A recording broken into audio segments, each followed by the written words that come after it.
The moment I am diagnosed with terminal cancer, the first thing I do is call my lawyer and ask for divorce papers. 5 years of marriage, and her heart has always belonged to someone else. I have been hospitalized for nearly 2 weeks, barely sleeping. My wife, a doctor, works in this very hospital, and she has not come to see me even once. Here, in this hospital room, the smell of disinfectant is sharp and cold. I lean against the headboard, my face probably paler than the white walls. Across from me, Mr. Zhang adjusts his glasses, pulls a document from his briefcase but does not hand it over. Mr. Yang, a divorce requires both spouses to sign. After that, there is a 30-day cooling-off period. Given your current condition, I really do not recommend this. I have made up my mind. I cut him off. My voice is rough but firm. I will get her to sign. Mr. Zhang opens his mouth, then thinks better of it. He swallows whatever he was going to say. He stands and sets the divorce agreement gently on the cabinet beside my bed. Please take care of yourself. The door closes softly. Once again, I am alone. 30 days. I repeat the number silently to myself. I have to hold on. Then without warning, my stomach twists violently. The familiar spasm hits again. I lurch forward, grab the trash can beside the bed and cough hard. A mouthful of dark red blood comes up. My vision goes black at the edges. It takes a long time before the sharp pain slowly fades, leaving behind a hollowed-out exhaustion. The air in the room is suffocating. I force myself up, thinking I need some fresh air downstairs. I barely make it to the first-floor lobby when a white coat comes rushing around the corner and nearly walks into me. Rain? A familiar voice, full of surprise. What are you doing at the hospital? I meet Zara's beautiful eyes. She is in her fitted white coat, her hair pinned back perfectly, her smooth forehead on full display. Her face is all confusion. How interesting.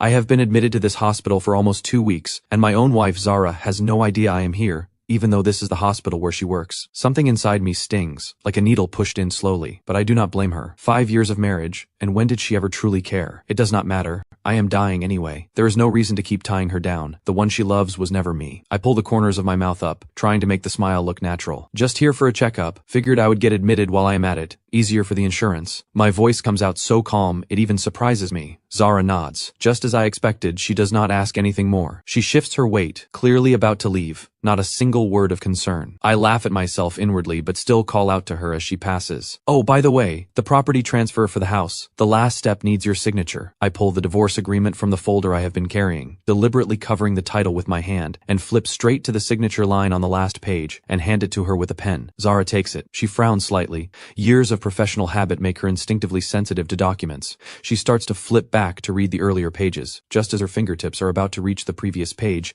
a tall figure walks in through the hospital entrance and catches the edge of her vision. It is Eli. Zara freezes. Her gaze pulls toward him on its own. She hesitates for less than a second, then pulls her eyes back, scrawls her name at the bottom of the document, and shoves everything back into my hands. Alright, if there is nothing else, you can go. I have a consultation, I am busy. The same impatience as always. She does not even glance back at me. She turns and walks briskly toward Eli. In that single moment, I see a smile break across her face, bright and vivid and alive. In 5 years of marriage, I have never once seen her look like that. The last bit of tension in me drops away, but what follows is a sharper, deeper pain, one that seizes my chest. Not far away, they stand side by side. Eli is tall and striking. Zara is radiant. They look made for each other. I turn my head away and drag my heavy steps toward the elevator. I am almost there when I hear their voices drifting down the hall, warm with laughter. Zara, was that one of your patients? Eli's voice, clear and bright. Just an old patient back for a follow-up. Zara's voice is dripping with softness, a world apart from the cold tone she just used with me. Eli, give me a minute. I need to hand off a few patients to my colleague. I will be right there. You promised to take me to a movie today. His voice bubbles with eagerness. I stand there holding the divorce agreement that is now legally binding, the edge of the paper cutting into my palm. Looking back on these 5 years, I cannot help but smile. A bitter, hollow curve of the lips. I really did come here for a follow-up. The results say I have 1 month left. It will not be long now, Zara. Do not worry. I will give you your freedom soon enough. Back home, I set down the pile of medications from the hospital and start sorting through my belongings from our marriage. There are more than I expected. I plan to get rid of all of it. I do not want any of it left here to bother her after I am gone. My body must have reached its limit, because after only a short while, I am already gasping, and I have to stop and rest. I go back to the bedroom to lie down, and the first thing I see is the large wedding photo hanging above the headboard. In the photo, Zara is in a white wedding gown, but her smile looks stiff and distant. I used to be blinded by love, and thought that smile was the sweetest thing in the world. Looking at it now, all I feel is a sharp sting. I do not hesitate. I step up on a chair and take it down, shoving it into the darkest corner under the bed. Out of sight, maybe out of mind. For the rest of the day, I pack, rest, then pack again, over and over. Then in the middle of the night, a key turns in the lock. Zara is home. I am in the study, sorting through old books and files. She pokes her head in and glances at me, says nothing, just sets the takeout bag she is carrying on the desk, and walks into the bedroom. She must have noticed the bare wall while changing. Less than 2 minutes later, she comes back, leaning in the doorway, frowning. Where is the wedding photo? I look up calmly. The frame was coming loose. I was worried it might fall and hurt someone, so I took it down. I have already ordered a new one, just waiting for it to arrive. She accepts this, no particular expression on her face. Then on her way out, she seems to remember something and adds, I brought you a late-night snack. It is on the desk. Get some rest. A late-night snack. I get up slowly and open the bag printed with the logo of some Sichuan restaurant. A wave of hot spice hits my face immediately. Poached pork in chili oil. I stare at the glistening, red mess in silence. My stomach is already starting to cramp, and yet my eyes are strangely hot. 5 years of marriage. My stomach has always been bad. Anything spicy is off limits for me. She knows this. She has always known.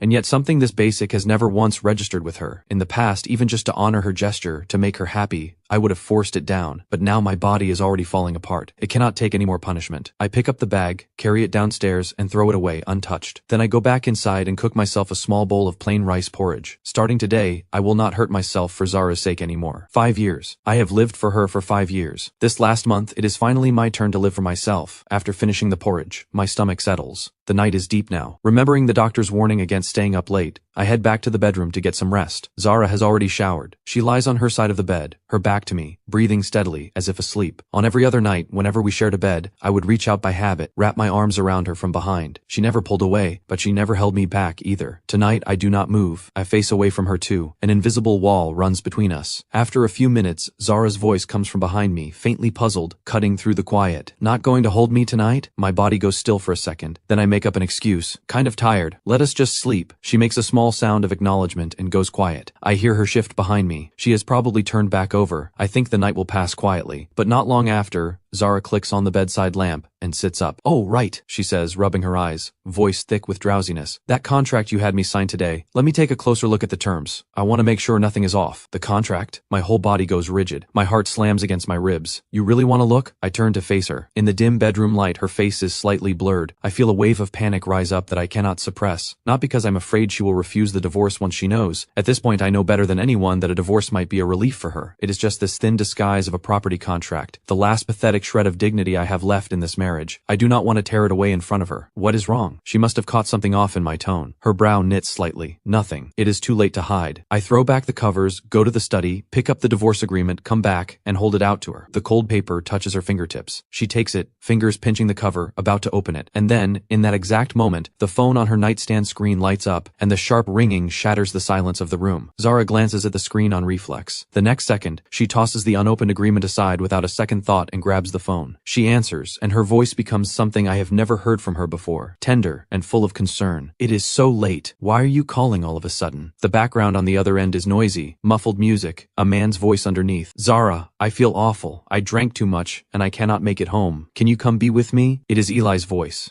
Even distorted through the phone, I know it immediately. Under the lamp's light, Zara's expression barely shifts, but she shoots me a quick glance with a flicker of panic she cannot quite hide. Then, without any hesitation, she says into the phone, "Okay, send me the address. Stay where you are. I am on my way." She hangs up, throws back the covers, and starts pulling on her coat. The divorce agreement is already forgotten. I sit on the edge of the bed, watching her rush around, a tight pressure building in my chest. Finally, I cannot stop myself. As she is about to leave, I ask, "This late? Who is looking for you? Where are you going?" Zara's hands pause on her shoes. She does not turn around. Her voice is tight. "It is Director Liu. One of my critical patients just took a turn for the worse. I have to go right now. I might not be back tonight. Do not wait up. Get some rest." She pulls open the door and disappears. The room falls into absolute silence. All I hear is the sound of my own breathing, growing heavier. Then I laugh. A low, quiet laugh. And as I laugh, tears roll down my face without warning, scalding against my skin. I wipe my face with a bitter smile and reach for the divorce agreement abandoned on the bed, smoothing out the wrinkles. It was right there. One more second. If she had just turned to the first page and seen those words, divorce agreement, everything would have been out in the open. But she does not care. That night, I lock the bedroom door from the inside, lie in bed with my eyes open until the sky turns gray, and only get up when I physically cannot lie there any longer. After we got married, I threw myself into it with everything I had. I bought so many things for the two of us. Each one a small and foolish dream of a home, of us. But Zara always had an excuse. She never used a single one of them. All those things filled with clumsy love gathered dust in corners, turning into props in a one-man show I was performing alone. I am done holding on. I list everything on a secondhand marketplace and arrange a pickup, planning to get rid of all of it. While waiting, I scroll through my phone, and on a strange impulse, I log into a secondary social media account I almost never use. One I created a long time ago for some survey, one I had nearly forgotten existed. I refresh the feed, and a new post slams into my eyes. Posted by Zara. 10 minutes ago, a single photo, shot from what looks like a hotel room's floor-to-ceiling window. Dawn is just breaking. The sky is painted in soft shades of orange. The caption reads, "Sometimes the universe makes you wait, so you can meet the right person. Happy right now." I go completely still. My fingers freeze on the screen. A few seconds later, I switch to my main account and pull up Zara's profile page. Still the same cold line, only visible to close friends. Nothing. She forgot to block my secondary account when she posted. A wave of absurdity and sharp pain crashes over me at once. I try to pull up a self-mocking smile, but I cannot even manage that. In this moment, I finally see it clearly. I understand now. In Zara's world, I was never the right person. Not once. So why should I keep clinging? Why keep being a nuisance? Better to leave on my own terms while there is still a shred of dignity left between us. The pickup person finally arrives. I carry out a whole box of couple items and hand it over, and am about to head back upstairs when I nearly walk straight into Zara coming home. She looks at me, then at the open box on the ground, her gaze catching on a few obvious couple items inside. "Are those not our things?" she blurts out. My grip on the box tightens, but I keep my voice even. "They have been sitting around too long, a bit outdated, and they take up space. I had someone come get them. I will pick out some new things to replace them." I think of that post she blocked me from, and a sharp pain stabs through me, but I let nothing show. "Okay," Zara nods, no more questions, and walks straight past me and goes upstairs. I stand there and watch her figure disappear into the stairwell. A cold, bitter smile forms on my lips, slowly. Zara is a smart woman. If she had paid even the slightest bit of attention, she could not have missed how off I have been lately. How strange my mood, how unusual my actions, but she has not. She never has. It does not matter anymore. I will disappear from her world soon enough. The reason Zara has come home is to retrieve some patient files she left behind. When I walk in, she is in the study, head down, searching through papers. Not a word passes between us. The silence is so complete that all I can hear is the soft rustling of paper. My body is giving up on me. Simply carrying a box downstairs has drained everything I have. I collapse on the sofa, struggling to breathe. Then a notification chimes, and I notice that Zara's phone is sitting on the coffee table, the screen lighting up with a new message. My eyes drift over it. A message. "Dr. Zhou, department dinner tonight. You absolutely have to bring your boyfriend. Everyone is dying to meet him." Boyfriend? I frown. The small flicker still left inside me is doused with cold water, leaving nothing but a wisp of smoke. I think about pretending I did not see it, but I look up and meet Zara's eyes as she comes out of the study with her files. She has clearly seen the lit-up screen too. A flicker of caught-out embarrassment crosses her face. She opens her mouth, as if trying to explain but not knowing where to start. Watching her struggle, I feel the last scraps of pride and hope inside me sink straight to the bottom. I manage what is probably an ugly smile and speak first. "So, are you planning to bring me tonight?" Even as I say it, I am not holding on to any hope. Because ours is a secret marriage, every colleague at her hospital, even many of her friends, has no idea she is married, let alone that I exist. That is why I spent 2 weeks in her hospital, and not a single colleague recognized me. I know I have no place in her heart, but even now I am standing here like a fool, just wanting to see how she will handle this. Even just a little discomfort, even a moment's hesitation. "Rain," Zara says, her brow tight, her expression visibly pained. The reluctance could not be more obvious. There it is. Her reaction is like an ice pick that has been sharpened for years, driving straight and precise into the softest part of me. The pain is not sharp. It is slow and thin, bone-deep cold, and it wakes me up completely. She has never once put me in the place of a husband, or even a partner. Not once. I smile bitterly to myself. I will not put her through this. I save us both the last scrap of dignity. I offer her a way out. "Actually, I was just about to tell you, I have plans with a friend tonight. I probably cannot make it anyway." Zara's relief is immediate. The tension in her shoulders visibly drains away, and she even looks relieved. "Oh, all right then. Another time. I will introduce you to them sometime." I make a soft sound of agreement, say nothing more, and pretend to close my eyes in exhaustion. That evening, Zara goes to the department dinner alone. The moment she steps into the private room, a group of her closer female colleagues pull her over enthusiastically. Seeing her arrive alone, they immediately start teasing. "Zara, we told you to bring your boyfriend. Where is he? Do not even try to tell us there is no one. We saw it with our own eyes. This tall, good-looking guy came looking for you and you took him to a movie. Come on, tell us. When did this start? You have been keeping this so secret." The teasing from all sides starts to overwhelm her. Under the pressure, she gives in and nods. All right. Let me check if he is free." She takes out her phone. Before her are 2 names, her lawful husband, me, or Eli, the boy next door she grew up with. But this time is different from before. This time it is about who she brings as her boyfriend. Zara stares at the 2 names. Her finger hovers over the screen for a few seconds. Then, as if she has made up her mind about something, her finger lands on Eli's name. The call connects. Eli agrees without hesitation, and soon he appears at the door of the private room. The moment he walks in, he draws the eyes of nearly every woman in the room. Admiring murmurs ripple through the group. No wonder Zara was keeping him hidden. Look at him. Tell us, how long have you two been together? Who made the first move? Zara, you have been holding out on us. Eli handles the question smoothly. When no one is looking, he quietly reaches under the table and squeezes Zara's hand. Not a trace of discomfort on his face. He laughs and plays along. When it comes out that Eli is 3 years younger than Zara, the energy in the room spikes. Everyone wants every detail. Zara starts to struggle, the smile on her face beginning to stiffen. Fortunately, the steady presence of Director Liu steps in and rescues her. Director Liu pulls out a brown envelope and hands it to Zara. Hey, I just ran into a patient's family downstairs. They said some important documents were left behind in the ward. They asked me to pass them on. Why not swing by on your way out and return them? Zara looks like she has just been handed a lifeline. She gives Director Liu a grateful glance, takes the envelope, and practically flees the room. She waits in the hotel lobby downstairs for several minutes, but no one comes. The night air is cool. She grows restless and then curious. After a moment's hesitation, she opens the envelope, thinking she might be able to identify who to return it to from the contents inside.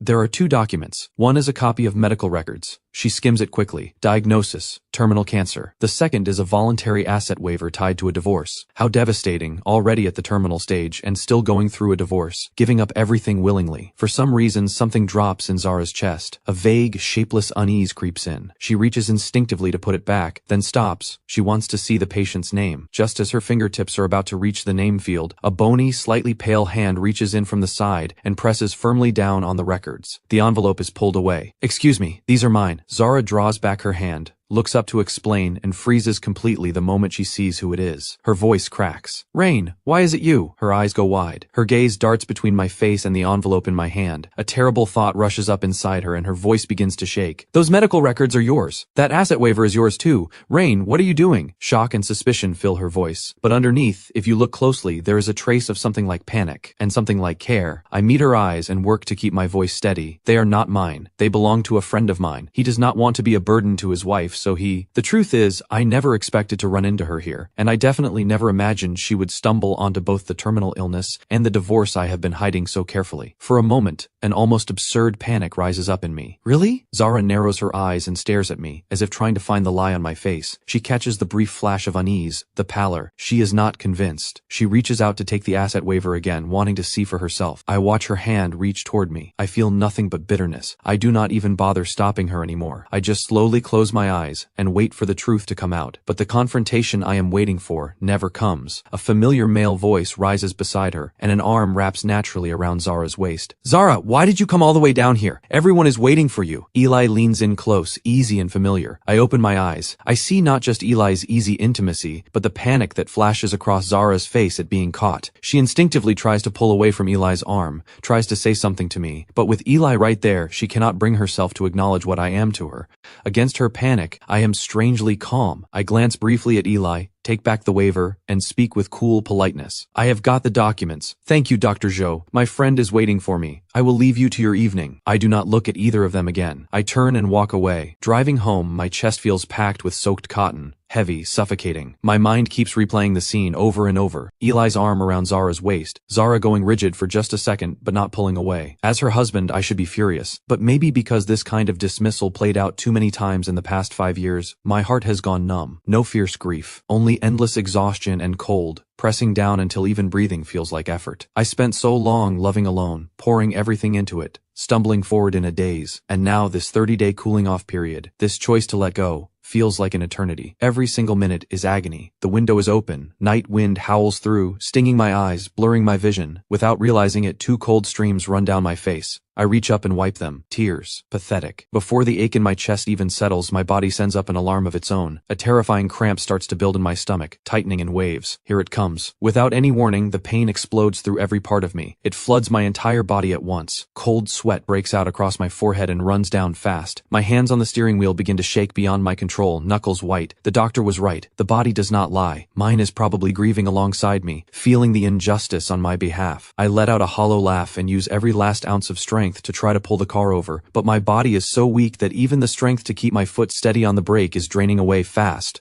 My vision blurs and wavers. The world spins and bends in front of me. In the end, all I can do is watch helplessly as my car drifts and slams into the roadside barrier. A crash, the airbag exploding into my chest. The pain swallows me like a wave. Everything goes dark. When I come back to consciousness, the sharp smell of disinfectant tells me I am in the hospital again. A young nurse is changing my fourth. She sees me stir and lets out a breath of relief. "You are awake. How do you feel?" "The crash just left some surface injuries. I have taken care of them. But you need to contact your family right away. The doctor needs to speak with someone about your condition." "I already know everything there is to know." I speak calmly. I am fully aware of my condition. "Whatever needs to be said, you can say it to me directly." The nurse blinks, surprised. "You knew? Then why were you driving alone?" Her expression turns serious. "Mr. Yang, your condition is extremely critical. You need to notify your family immediately. From this point on, you cannot leave this hospital." I let her words pass right through me. But the accident still has to be dealt with. I am in no condition to leave, and my parents are far away. With no other choice, I reach for my phone and call Zara. It rings for a long time, then it cuts to voicemail. No answer. A row of missed call notifications glows red on the screen and burns into my eyes. My arm drops, the phone sliding onto the sheet. Of course. Right now she is probably drinking and laughing with Eli and her colleagues, the night at its peak. Why would she spare a thought for someone as irrelevant as me? The nurse beside me watches my face go ashen. She cannot help but ask, "Is your spouse not picking up? Would you like the hospital to contact your family on your behalf?" I slowly shake my head. No need. We are already in the cooling off period. A little over 20 days left. The nurse clearly did not expect that answer. She stares at me. "Even so, you are this seriously ill. She should at least come and check on you. Check on me." If Zara had ever truly looked at me, even just once in a while, maybe things would never have come to this. Maybe I would not feel this hopeless. 5 years of marriage. I was like a fool chasing light, pouring out every bit of warmth and energy I had, trying to get close to her, to reach her, and in the end, I could not get even a single moment of genuine feeling back. The first year, I cooked a different dinner for her every night, waiting until the food went cold, waiting until midnight. She would come home and not even glance at the table, just a cold "ate at work," and she would close the bedroom door. The second year, she pushed through work while sick. I was so worried I took the day off, carefully made a light, gentle porridge for her stomach, and brought it to her ward, and she knocked the thermos over in front of her colleagues with a cold look on her face and warned me, "Rain, know your place, stop overstepping." That day, the scalding porridge burned my hand and raised blisters, but it was nothing compared to the ice in her eyes. The third year, I scraped and saved, setting aside 3 months of salary, and bought her a designer handbag. I gave it to her full of joy. She thought I had thrown away her old canvas bag and screamed at me for it, refusing to speak to me for 6 months. I found out later that the worn-out canvas bag had been a graduation gift from Eli, and she had treasured it all along. The fourth year, the fifth year, my heart wore itself down through one hope and one heavier disappointment after another, until every bit of warmth was gone. All these years, it was always me running toward her alone, and her pushing me away every single time. I have finally accepted it. Zara has never cared about me, not a trace of real feeling, not once, so tonight she will not come. I know that. I smile bitterly and turn the phone screen toward the nurse. All those red missed call notifications glaring back at us. We will not even make it to the divorce. The nurse stares at the screen, opens her mouth, and finally lets out a helpless sigh. "At least call a friend or a colleague. You really cannot be alone right now." After the nurse leaves, I call Marcus. He is the only person in this city I truly trust. Marcus comes immediately. First he goes to the traffic police station to handle the accident paperwork for me. Then he comes back and helps me check out of the hospital. A few days later, when my car is ready, he takes me to pick it up from the shop. And there, of all places, we run into Zara. She sees the damage still visible on the front of the car and is visibly startled. "You were in an accident? When? Why did you not tell me?" I look at her. The image of that screen full of red missed calls floods back in an instant. The words form in my throat and then dissolve. Let it go. What is there to say? Minor accident. I am fine. My tone is flat. "You are always so busy. I did not want to bother you." Something about my stillness, the distance in it, stirs something inexplicable in Zara, something that feels like guilt. She opens her mouth and, as if by instinct, starts to explain. "That night, Eli and I just happened to be at the same place. Everyone made a big deal out of nothing. It really was not anything. Do not read into it." I give a small nod, look away, and ask as if it just occurred to me. "I heard he got divorced." Zara clearly does not expect the question. She pauses before nodding. "Yes, it has been a while." "And you?" I pause, eyes returning to her face. I give a smile with no warmth in it. "You must be pretty happy about that, and soon you will be even happier." The last part comes out barely above a whisper, almost to myself. "What do you mean by that?" Zara frowns, having only half caught it, not quite understanding. She is about to ask again when her phone rings. She glances at the screen, her expression shifts slightly, and she holds up a finger at me and steps away to take the call. About 10 minutes later, when Zara comes back, Marcus and I are already in the car, ready to leave. The window is not fully closed and my voice floats out, tinged with a quiet smile. "What is the rush?" "About 10 more days, and the cooling off period will be over. Then it will be a clean break, peaceful." The words cooling off period pierce Zara's ears like a fine needle. Her heart seizes without warning. She cannot stop herself from thinking back to that envelope, the voluntary asset waiver she saw outside the restaurant, and the terminal medical records. A terrifying connection grips her in an instant. She nearly runs to the car and grabs the half-open window, her voice shaking in a way she does not even realize. Rain? What did you just say? What cooling off period? Who is getting divorced? Is it you? Are you divorcing me? I did not expect Zara to react like this.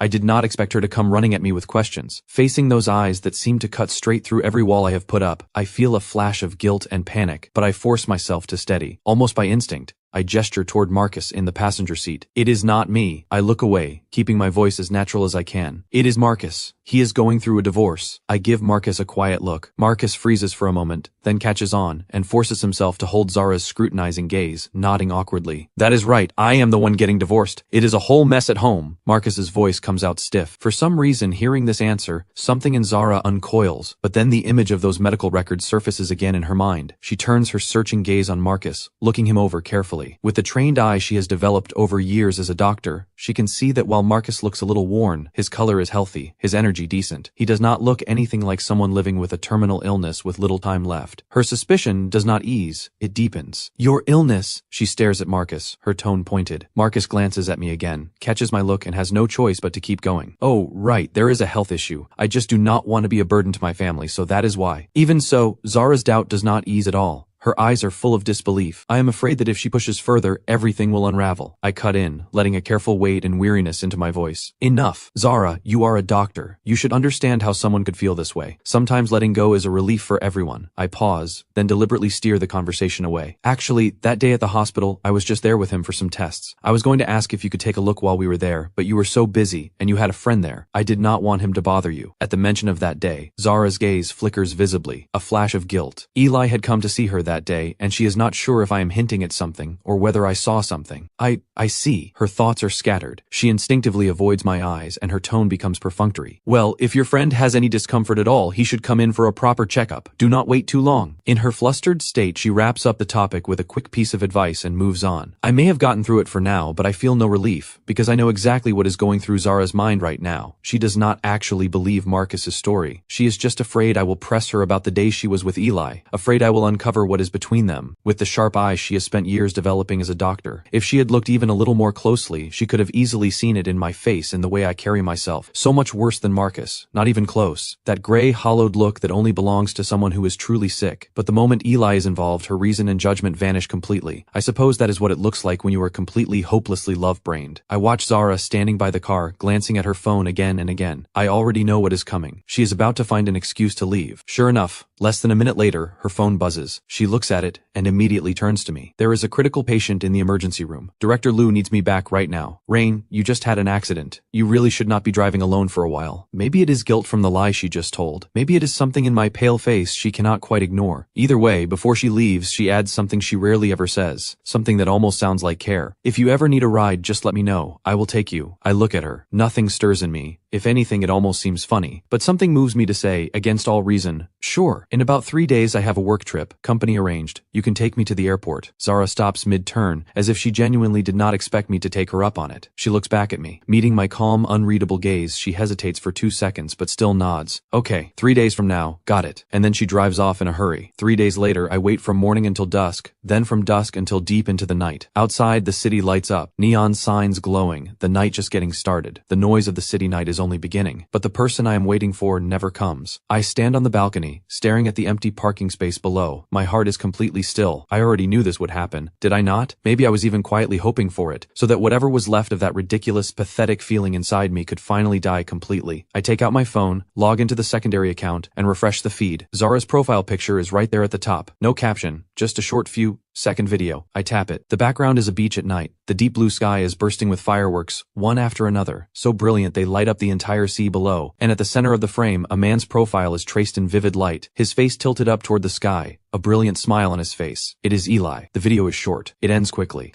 I switch back to my main account and pull up Zara's page again. The same cold line. Nothing. I let out a low laugh. It echoes in the empty, quiet room and sounds unbearably bleak. So this is her emergency. Once again, she stood me up without a second thought. For Eli. No, stood up is not even the right word. She probably never kept her promise to me in her mind at all. I find Zara's number and call. It rings for a long time. Just as I expect it to go to voicemail, someone picks up. The background is noisy. Waves in the distance. The dull booming of fireworks. Rain. Zara's voice comes through, carrying the same flat tone she always uses with me, and beneath it, a barely there edge of impatience. I hold the phone. My fingertips are cold. but I keep my voice steady. Hey, it is me. Where are you? There is a pause. Then Zara answers without missing a beat. I am out of town. The hospital sent me last minute for a medical conference. It was rushed. I did not have time to let you know. I will be back in a couple of days. Her voice rides over the unmistakable sound of fireworks and ocean waves coming through the line. The contrast is almost poetic. Whatever last trace of warmth was left in me goes completely cold. I do not even want to call out the lie. When did you leave? I ask. No emotion in my voice. The night before last. Short notice. Is something wrong? She asks back. Nothing. I look down. Stay safe. Get some rest. I know. You too. The call ends. The dial tone stretches on, and I slowly lower the phone. Of course, Eli will always come first, and I was probably just something she used all these years to fill the empty spaces. Thank God I woke up in time. I still have enough time, before I die, to push away the person who never loved me with my own hands, to give her back her freedom, and let myself go too. I open the calendar on my phone and scroll through it, counting down the days until the cooling off period ends. 7 days left. Zara, in 7 days we will have nothing left between us. I try to smile, but my body folds forward before I can finish the thought. A violent cough tears through me. I clap my hand over my mouth. The world goes dark at the edges. My insides feel like they are being rearranged. When it finally settles, I open my palm. Bright red stares back at me. My countdown has begun. With Zara away these few days, I had planned to use the time to clear out everything that is left, leave the place completely empty and clean, but my body will not cooperate. Any movement at all brings cold sweat, dizziness, breathlessness. Out of options, I call a moving company and ask them to come pack up and take away all my personal belongings. As for where everything should go, I have not decided yet. Should I let these things full of memories get buried with me? No, they cannot stay here either. After I am gone, the last thing I want is my things sitting next to hers, irritating her. What I never expected, though, is that right in the middle of the movers working in full swing, Zara comes home. She stands in the open doorway, taking in the strangers filling the apartment, the living room slowly emptying out, and goes completely still. Rain, she steps closer, her voice full of shock and confusion. These people, what is going on? I have my explanation ready. I speak calmly. The renovations on the new place are almost done. It is quieter over there, more private. I figured I would start moving things over gradually. You are a light sleeper, and moving is noisy. I did not want to disturb you. Something flickers across Zara's face. Recognition. She seems to recall the property transfer documents she signed at the hospital that day, and gives a small nod. No suspicion. Maybe thinking of the checkup, she asks casually, "Oh, by the way, your results from that checkup. Can I take a look? I want to see if there's anything to watch out for." My chest tightens. My face stays still. I keep sorting through the books nearby and answer casually. Everything is jumbled from the move. I cannot find the report right now, but there is nothing serious anyway. Everything looked fine. Do not worry. Zara gives a soft sound, and her gaze lingers on my face for a moment. She seems to finally notice how pale and worn I look. Her lips part, but in the end all she says is, "You do not look well. Are you worn out from the move? Make sure you rest." She does not allow herself to think of anything worse. In her mind, perhaps I have always been someone who can be pushed indefinitely.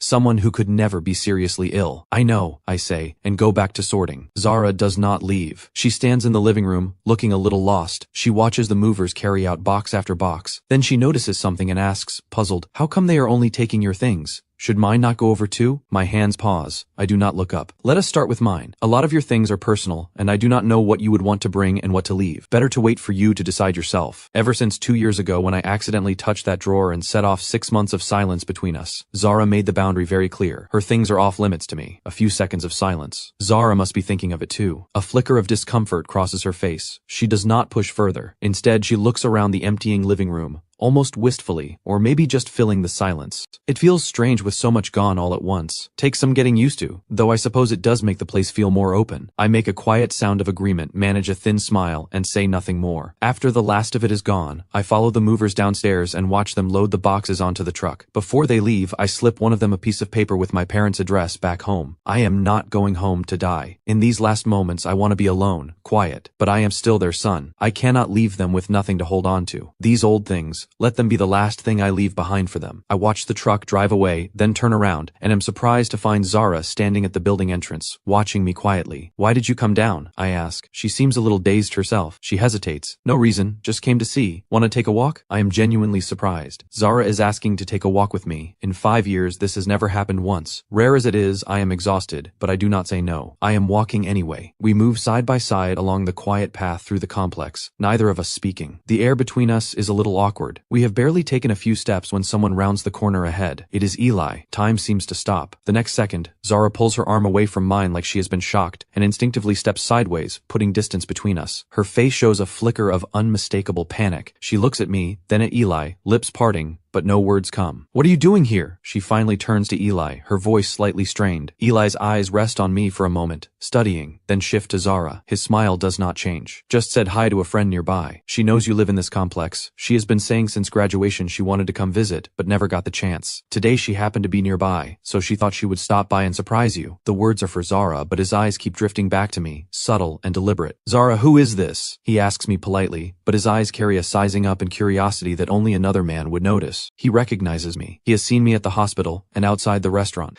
Now I am at Zara's building, walking with her. His instincts are telling him there is something more between Zara and me. Zara is, for once, at a loss for words. She looks at me, then at Eli, scrambling for a way to introduce me. Before she can land on anything, I step forward and extend my hand to Eli naturally with a polite and distant smile. Rain Yang, I used to be Dr. Joe's patient. I have not been feeling well lately, and I am going through a divorce, so I am not in the best headspace. I came to Dr. Joe for some advice, emotional support, I suppose. My voice is flat, like I'm describing something happening to someone else entirely. Eli shakes my hand, but his gaze goes straight to Zara, checking. Zara visibly relaxes and runs with what I have given her. This is Mr. Yang. Eli, this is my friend Eli. She introduces us vaguely, but she accepts the doctor-patient framing without question. I see. Eli nods, his smile warming slightly. You do look a bit pale, Mr. Yang. Take care of yourself. Zara is an excellent doctor. You came to the right person. A brief, slightly loaded silence. Zara seems to feel the awkwardness and rushes to fill it. Eli, good timing. Come on up. Mr. Yang, you too. I am about to say no, but something in the faint pleading in Zara's eyes and the strangeness of the whole situation makes me change my mind. Sure, I could use some water. I want to see how this plays out. Back inside, Eli notices the half-cleared traces of the move and looks surprised. Zara, are you moving today? No. Zara glances at me and explains, Mr. Yang had some things he needed to move out. He had been storing them here. I see. Eli nods and leaves it at that. Zara waves us to the sofa and heads to the kitchen to put on the kettle. The living room is just me and Eli now. The quiet settles back in. We do not know each other. There is nothing obvious to talk about. But Eli turns out to be the one to break the ice. He shifts closer, a warm, curious look on his face, and says, Rain, I heard you mention you are going through a divorce. I hope it is not too forward to ask, but what happened? Of course, if you would rather not say, just forget I asked. I am caught off guard. I did not expect him to ask something so personal so directly. But looking into his clear, open eyes, I go quiet for a moment, then let out a soft laugh, with a trace of self-deprecation. Nothing I mind sharing. My wife has always had someone else in her heart. Eli clearly does not expect that. A flash of discomfort crosses his face. He says quietly, I am sorry, Rain. I should not have asked. It is fine. I shake my head. My voice is easy. It is all in the past. Eli watches my face, as if deciding I am not too broken up about it, and opens up. He gets a look on his face like someone who understands from the inside, and sighs. Honestly, Rain, I just went through a divorce myself. I am a little surprised. I knew he and his wife had separated, but hearing it from him directly feels different. How did you get through it? A look spreads across Eli's face, gratitude and softness all at once. His voice lifts. I made it through because of Zara. He slips into the memory, his gaze going somewhere far away. Right after the divorce, I was a complete wreck. Felt like the sky had fallen. It was Zara. When she found out, she pushed her way back into my life without hesitation. She talked with me, took me out, pulled me back from that darkness little by little. You know, Rain, when I was a kid and kids picked on me, Zara was always the first one to run out and stand up for me, even when she got hurt too. When I came down with a fever, she stayed up all night worrying, snuck over the wall into my house, held me and coaxed me into taking my medicine. Maybe she is the reason I ever thought being a doctor was something worth being. Later, on school days, whenever she had the time, she would be waiting for me at the corner, spending her own allowance on snacks for me while she went hungry herself. I remember all of it. So when I went through the divorce, she was the first one to reach out, to comfort me, to stay by my side. Without her, I genuinely do not know what I would look like right now. I might have fallen apart completely. Eli's voice is full of dependence and gratitude, and every single word lands like a small, precise hammer on my already shattered heart. The Zara he describes is tender and brave, selfless and full of strength. This is not the Zara I know at all. In this moment, a bitterness I have no words for rises from the very bottom of me, flooding through every part of my body at once. I finally understand, clearly, with no room left for doubt. Zara is not cold by nature. She simply gave every bit of her warmth and courage to the person sitting in front of me. Zara is not without feeling. She just made sure that space in her heart would always belong to Eli, and nothing, and no one, was ever going to take it.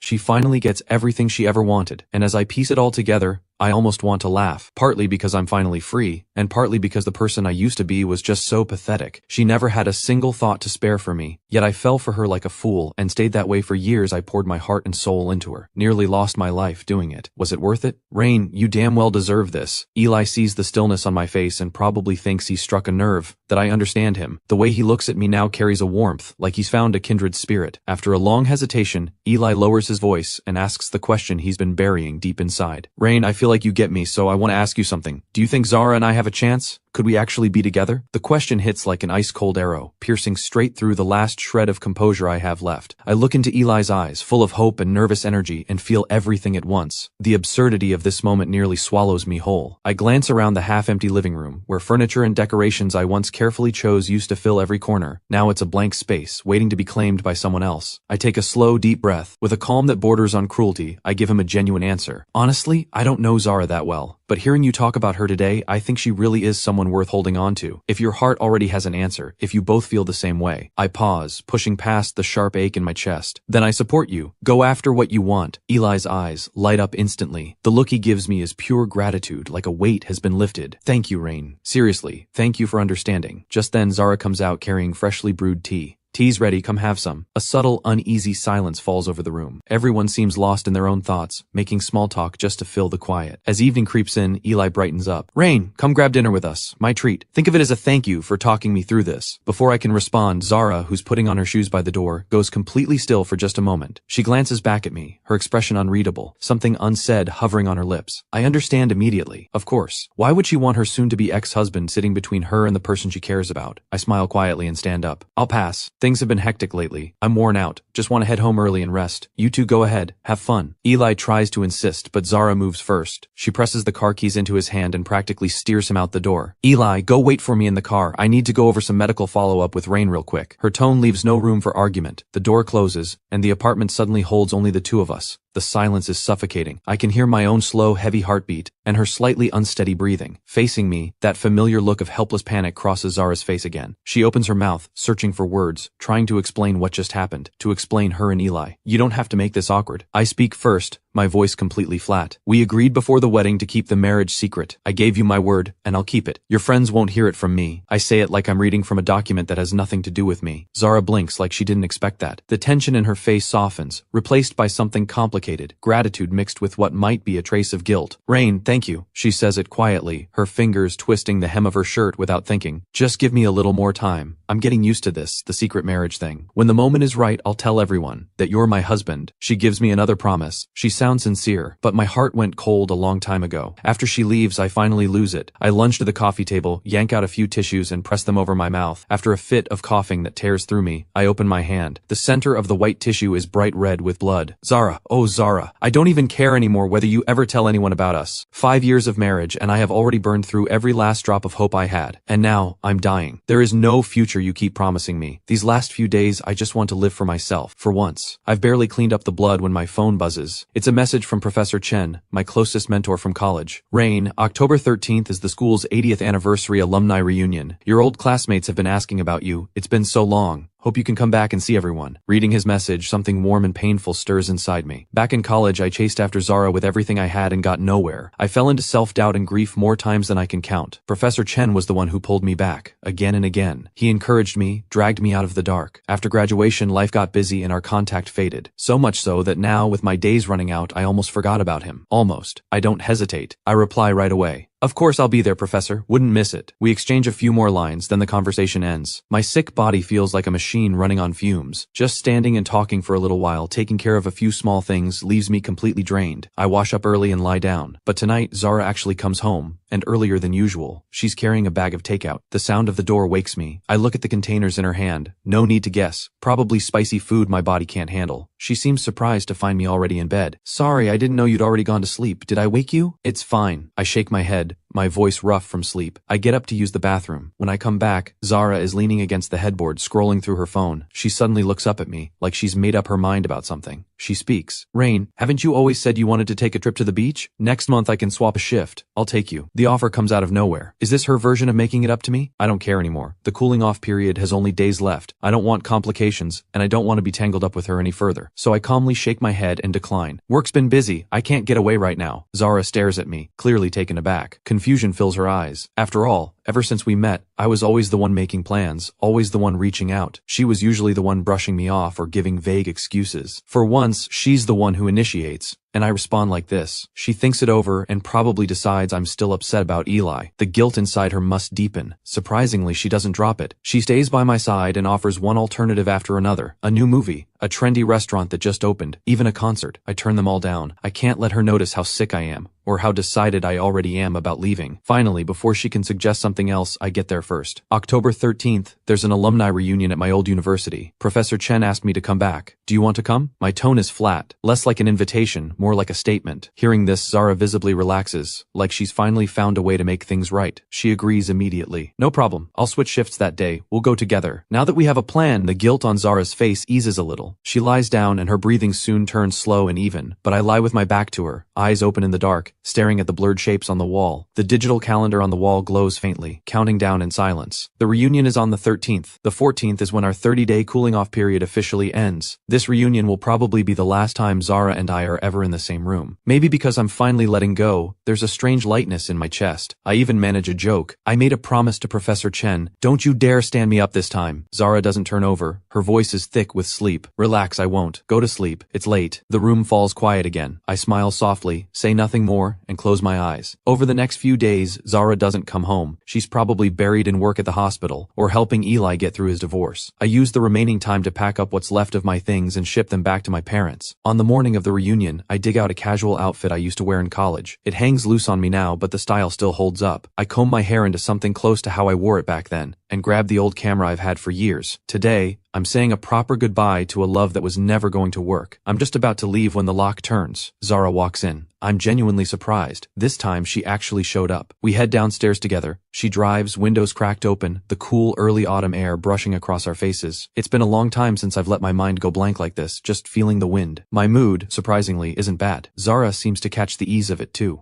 There's a rare warmth in her eyes, and she even brings up some funny memories from university. The mood between us is unusually light, as if there was never anyone between us at all. Before long, the car pulls up in front of our old campus. The familiar plane trees, the red brick buildings. It pulls me back in an instant. Zara unbuckles her seatbelt, her voice bright. Let's go. We'll wander around campus first, soak up some nostalgia, then have dinner with Professor Chen tonight. I'm about to push open the door when the phone Zara left on the center console suddenly lights up. A ringtone cuts through the warmth in the car. She glances at the screen. It's Eli. Her fingers freeze. A flicker of hesitation crosses her face, but only for a second. She answers. I'm still in the passenger seat. The door's still closed. The car is sealed and quiet. Through the phone, Eli's voice, laced with tears, drifts faintly across. Zara, I fell at home. My ankle, I think it's sprained. It's really swollen. I can't move. Can you come? Please? Zara's expression shifts immediately. She leans forward, her voice sharp with undisguised urgency. Is it bad? Don't move around. I'm on my way. She hangs up and turns to me. Her face is written with guilt and conflict. I'm sorry, Rain. Her words come fast. Eli sprained his ankle pretty badly. He's alone and I'm worried. I have to go check on him. You go ahead and enjoy the campus. I'll try to be back before dinner, okay? I watch her face, anxious and rushed, and feel nothing, not even disappointment. The moment I heard Eli's voice, I already knew. Zara had chosen again, and it wasn't me. Sure, go! I nod and step out of the car. Clean, quick. Zara doesn't even offer an extra sorry. The car spins around, merges into traffic, and disappears. I walk alone through the familiar tree-lined paths of campus, drifting without thinking to every place I once haunted while chasing after Zara. The corner of the library she used to love, the bench on the lawn she always sat on, the tree-lined walkway she took after every class,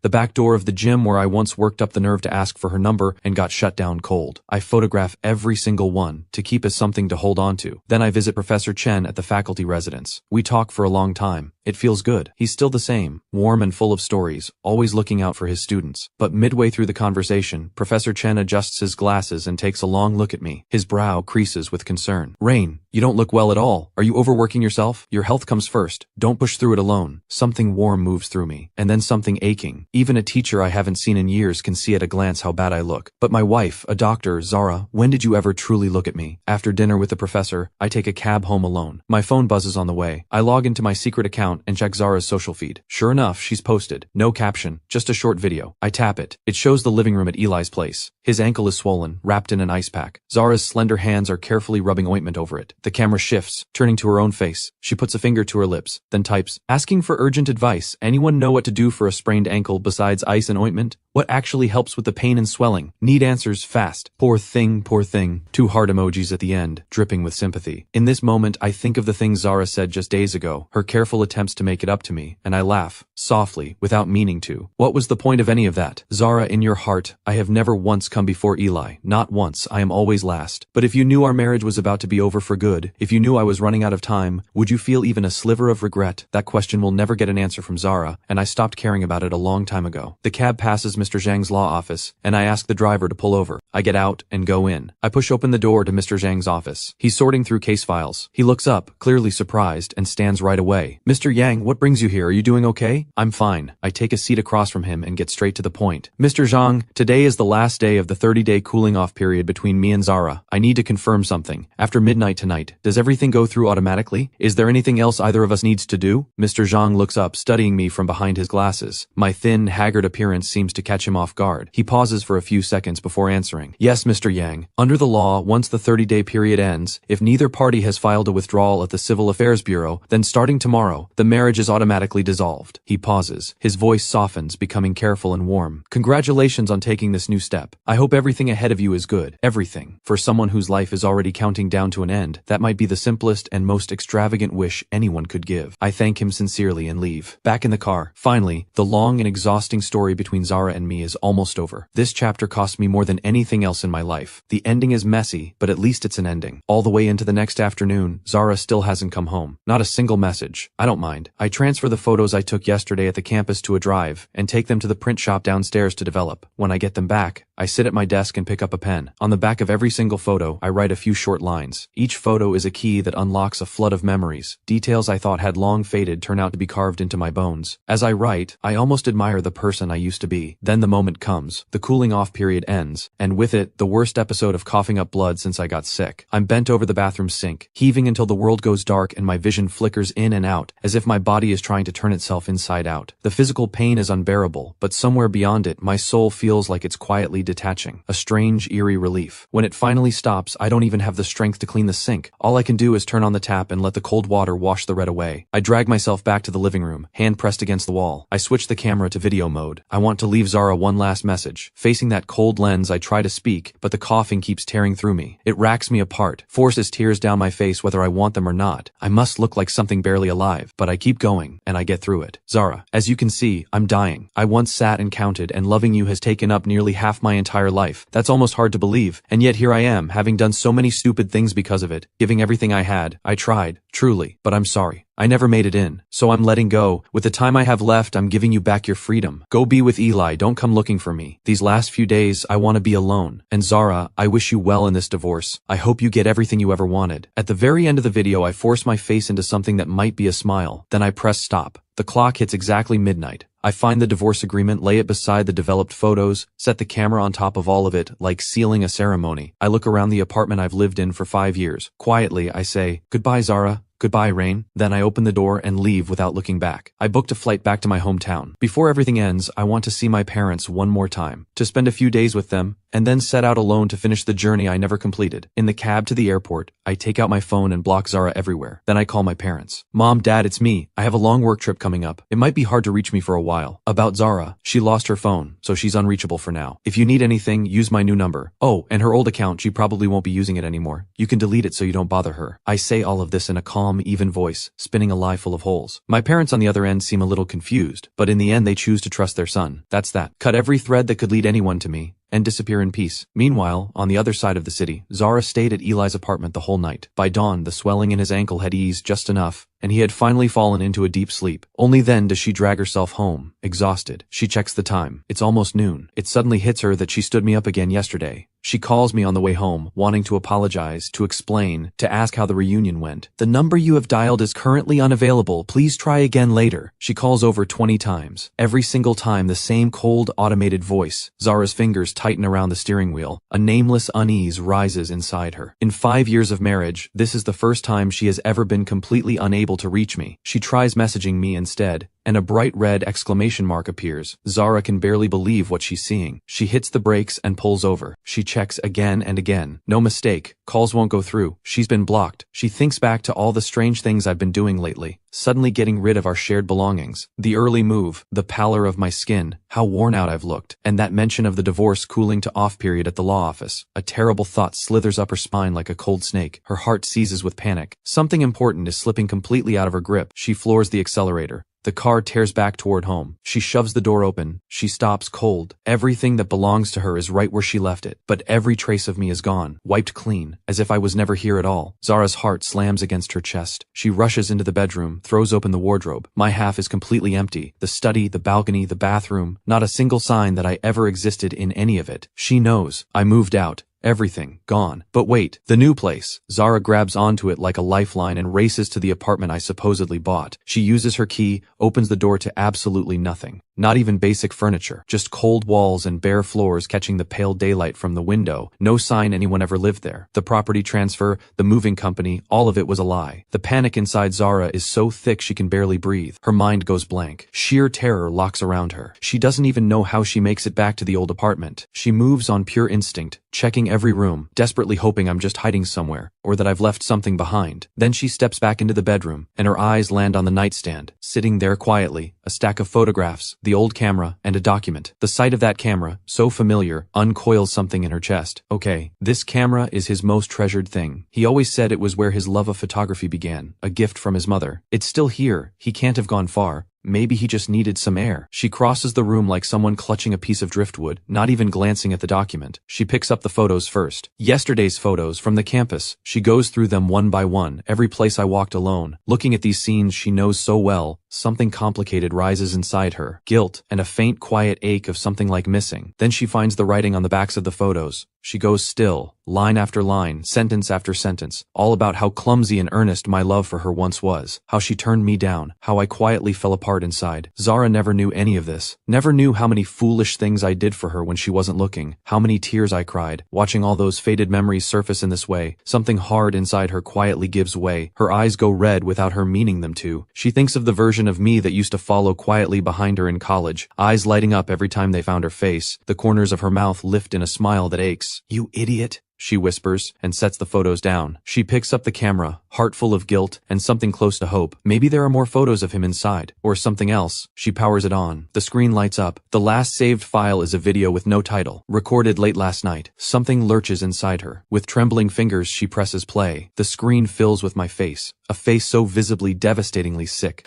The moment Zara sees it clearly, her heart contracts like it's been grabbed. As a doctor, she knows exactly what that kind of face means. When did you get sick? The words tear out of her, her voice shaking completely. The Emmy on screen can't hear her. I just face the lens and begin to speak haltingly. Zara, as you can see, I have a terminal illness. My life is already counting down. I sat and counted and recounted, and you know what I found? Without even realizing it, loving you has taken up most of my life. What a thing that is when I think about it now. I still think it was beautiful. How many times did I throw everything aside just because of how I felt about you? I gave everything. I tried my hardest, but I never made it in. So I'm choosing to let go. In the time I have left, I'm giving you back your freedom. Go be with Eli. That's what you want, and I want it for you too. And please, don't come looking for me. These last few days, I want to live for myself. On the screen, I keep coughing, keep bleeding, curling in on myself, and yet I push through. Zara, I wish you well in this divorce. A month ago, I signed the divorce agreement, and so did you. Today is the final day of our cooling off period. Our marriage is now over. I hope you and Eli find your way to each other. Maybe you don't care about me, but I need to say it anyway. Don't come for me. I don't have many days left, and in those days, I don't want to see you. Every single word, razor sharp, like 10,000 burning needles driving straight into Zara's chest. The pain strips every bit of strength from her in an instant. Her breath stops. Her mind goes completely blank. The divorce agreement. He signed it? When? When did I ever sign anything? Zara's eyes go wide. Her face drains of all color. The sudden weight of the truth nearly shatters her completely. It's not possible. How could he have signed that agreement? He had no idea I was filing for divorce. The shock and terror make her hand jerk. The camera falls with a crack. The screen shatters on impact. The sound jolts her back. Her gaze finally moves mechanically to the nightstand, to the document she overlooked. The craft envelope looks familiar. With trembling hands, she reaches for it, pulls it open. The first page hits her in bold block letters, divorce agreement. She flips to the last page, to the signature line. There's Rain's name. And right beside it, her own handwriting. When? How is this possible? When did this happen? Zara is completely blindsided. Her voice breaks apart completely. Her heart feels like it's been hollowed out in an instant. Nothing left but a hollow that won't stop aching. The first day of the cooling off period. Wasn't that the day she took Eli to the movies? She did run into me at the hospital that day. I did hand her a document to sign. I told her it was a property transfer. Scene after scene she had ignored comes flooding back all at once. I had her sign at the hospital, but I deliberately showed her only the last page. Director Lou asked her to take the terminal diagnosis and the voluntary asset waiver down to a patient. The one who came to collect them was me. And over those 30 days I kept getting paler and weaker, but always brushed it off with, "I'm fine." Every scattered piece now gets brutally threaded together by 2 lines, terminal illness and divorce. The truth they form is more than she can bear. I should have seen it. I should have seen it. Zara's legs give out. She crumbles onto the cold floor, tears breaking free like a dam that finally gives way. Her heart feels like invisible hands are ripping it apart. She can barely breathe. She understands it all now. This past month, I already knew I was dying. I carefully constructed a story about a property transfer to trick her into signing the divorce agreement, then used what time he had left to erase every trace of himself, quietly and completely, from her world. Rain, how could you? How could you not tell me? How could you do this to me? Zara breaks down completely, every emotion inside her detonating at once, nearly consuming her. But quickly, whatever rational instinct remains, the part of her that is a doctor, forces her to her feet. She can't fall apart now. Rain is sick, critically sick. Where could he go alone in this condition? She scrambles up off the floor, doesn't even bother wiping her face, snatches her keys and bolts out the door, driving flat out straight to the hospital. Director Lou. That day, Rain came in as a patient. Director Lou must know everything about his condition. Zara charges into Director Lou's office without slowing down. The door slams into the wall with a crash. Other doctors inside are going over cases. They all freeze at the sight of her, red-eyed and barely holding together. Director Lou looks up, sees who it is, and frowns. "Joe, what's going on?" "Director Lou." Zara reaches his desk and plants both hands on the edge, her whole body still shaking. Her voice is raw and broken. "Rain's illness. Did you know about it all along? His terminal diagnosis. Why didn't you tell me?" "Rain?" Director Lou blinks, then catches up quickly. "You mean Mr. Yang?" "Yes, he's my patient. He made an impression on me. He always came alone. His condition was not good." "What's happened? Do you know him?" Zara loses it entirely. "Why did you keep it from me too? How could he be that sick and not one single person told me? I am his wife." She screams the last word like it's being torn from somewhere deep and bleeding. "His wife?" Director Lou stares, stunned, his pen dropping onto the desk. He stands up sharply, his face flooded with disbelief. "Joe, what did you just say? Rain is your husband? Aren't you still single? Wasn't your boyfriend the guy who came to the department dinner that one time?" That question lands like a thunderbolt, because for 5 years, at work, in front of every colleague and friend, she had always presented herself as single. She never once acknowledged being married. She had nearly forgotten it herself. The cruelty and irony of that realization hits her so hard that her legs nearly buckle. She staggers back 2 steps and grabs a chair to keep from falling. The anger in her gives way to something deeper, despair, regret. "Yes, he is my husband. We have been married for 5 years. She drops her head, and tears fall heavy and fast, hitting the floor. Her voice drops to almost nothing. "I'm sorry, Director Lou. I lost control just now." He watches her, and between what she's just said and things he had vaguely heard before, he pieces together most of the picture. He lets out a long sigh, waves the others off, gesturing for the other doctors to leave. Once it's just the 2 of them, he speaks carefully. "Joe, take a breath, calm down. Rain's condition is genuinely very serious. He has been resistant to treatment,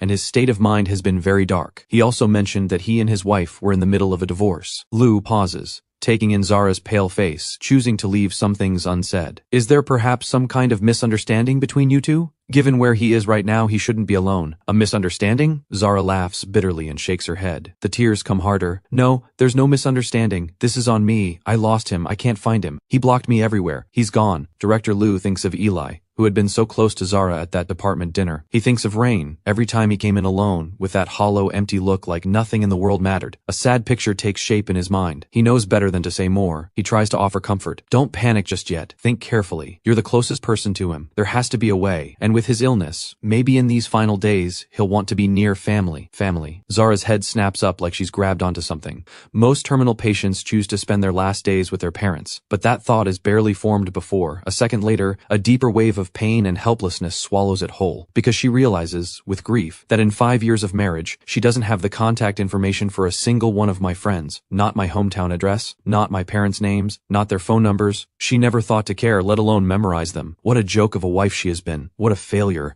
On her own, she has absolutely no way to find me. Desperate, Zara turns back to Director Liu and begs, like she's clinging to the last thread she has. Director Liu, please, you're his doctor. You have his contact information. You have to. Please just tell me. I need to find him. I have to find him. Watching Zara plead like this, Director Liu is moved, but he shakes his head firmly. Joe, it's not that I don't want to help. This is a patient's private information. The hospital has strict rules. I cannot share a patient's contact details. It's against policy and against my professional ethics. Zara knows the rules better than anyone. But she is completely out of options. She drops to her knees right in front of him. Director Liu, I'm begging you. I know the rules, but I have nothing left. He is so sick. He's out there alone. If something happens to him, please just help me. Even if it's just passing along a message, tell him I'm looking for him, please. Director Liu is startled by this. He quickly reaches down and lifts her up, looking at Zara completely fallen apart, thinking of how fragile my body is. As both a doctor and someone older, he can't hold his ground. Get up first. Director Liu exhales deeply. Things may not be as bad as they seem. Here's what I can do. I can try to reach out to him and pass your message along. But whether he responds, whether he reaches out to you, I can't promise anything. To Zara, those words sound like the most beautiful thing she's ever heard. The crying stops instantly. Hope lights up her eyes. She nods again and again. Yes, please. Thank you, Director Liu. Thank you so much. She pulls out her phone right away, choosing each word carefully, and types out a long message to forward. It's full of apologies, of regret, of explanations, and desperate pleading. She begs me to tell her where I am, begs me to let her come back. Director Liu forwards it to me right in front of her. Then comes the long, agonizing wait. Zara goes home, staring at her phone without blinking, refreshing every few seconds. Desperate for a reply from Director Liu or from me, she waits all the way into the evening. Finally, the phone goes off. It's Director Liu. Zara's heart pounds. With shaking fingers, she opens it. No text, just a screenshot. The screenshot shows the chat between Director Liu and me. Director Liu sent her long message in full. My reply is 2 short lines. Too long, didn't read. Do not contact me again. 8 words. 8 ice-cold blades. They tear apart the hope that had just begun to form inside Zara. She feels like she's been dropped into a frozen lake, cold from head to toe, every breath like she's inhaling ice. She sinks into the couch and stays there for a long time, before something in her slowly gathers again. She refuses to give up. With trembling fingers, she starts typing again under Director Liu's thread. Another long, desperate message, but partway through, she deletes every word. She hurls the phone across the cushion, curls herself into the couch, and loses all sense of direction. Then suddenly she jolts upright, dashes to the bedroom, and finds the cracked camera I left behind. The memory card still works. She transfers the video to her computer and plays it over and over, watching me cough up blood, watching me suffer. Her heart breaks in ways she has no words for. Her fingers drift across the cold screen without thinking, as if she could reach through it to touch my face, to wipe away the blood. But all she feels is the hard, cold glass of the monitor. She pulls her hand back. She watches in silence again and again. Then she hears it. The line in the video where I say, "Go be with Eli.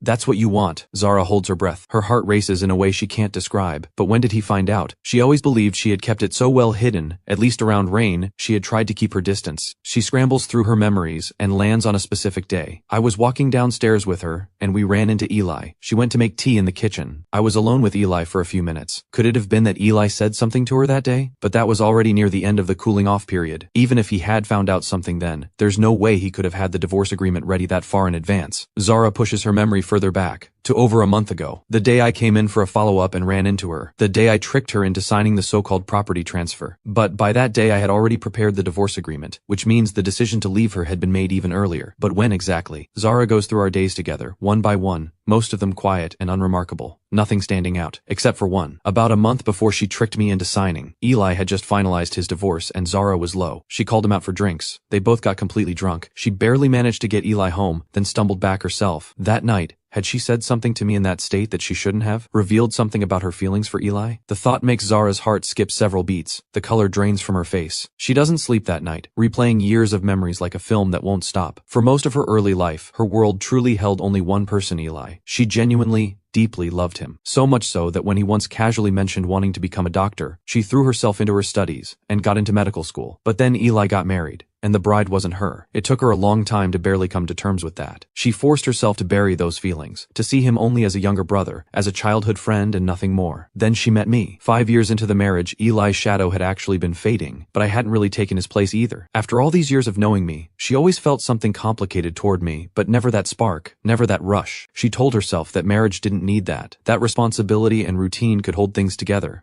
Part of why she chose me was a kind of compensation, making up for her younger self who had loved someone she couldn't couldn't have. She wanted to give me a happy ending, as if that could somehow heal the wound she never fully closed. But she was naive. Getting what you want when the feelings aren't real can sometimes be more painful than never getting it at all. And this kind of marriage, built on compensation, was always going to hurt both of them. After the wedding, faced with how intensely I loved her, and faced with the hollow guilt of not being able to love me the same way, Zara felt a pressure and suffocation she had never known before. Her instinct was to run, so she proposed the secret marriage, as if keeping it hidden meant it hadn't really started, as if she could still keep some part of herself, still have a way out. I said yes. I said yes without hesitation.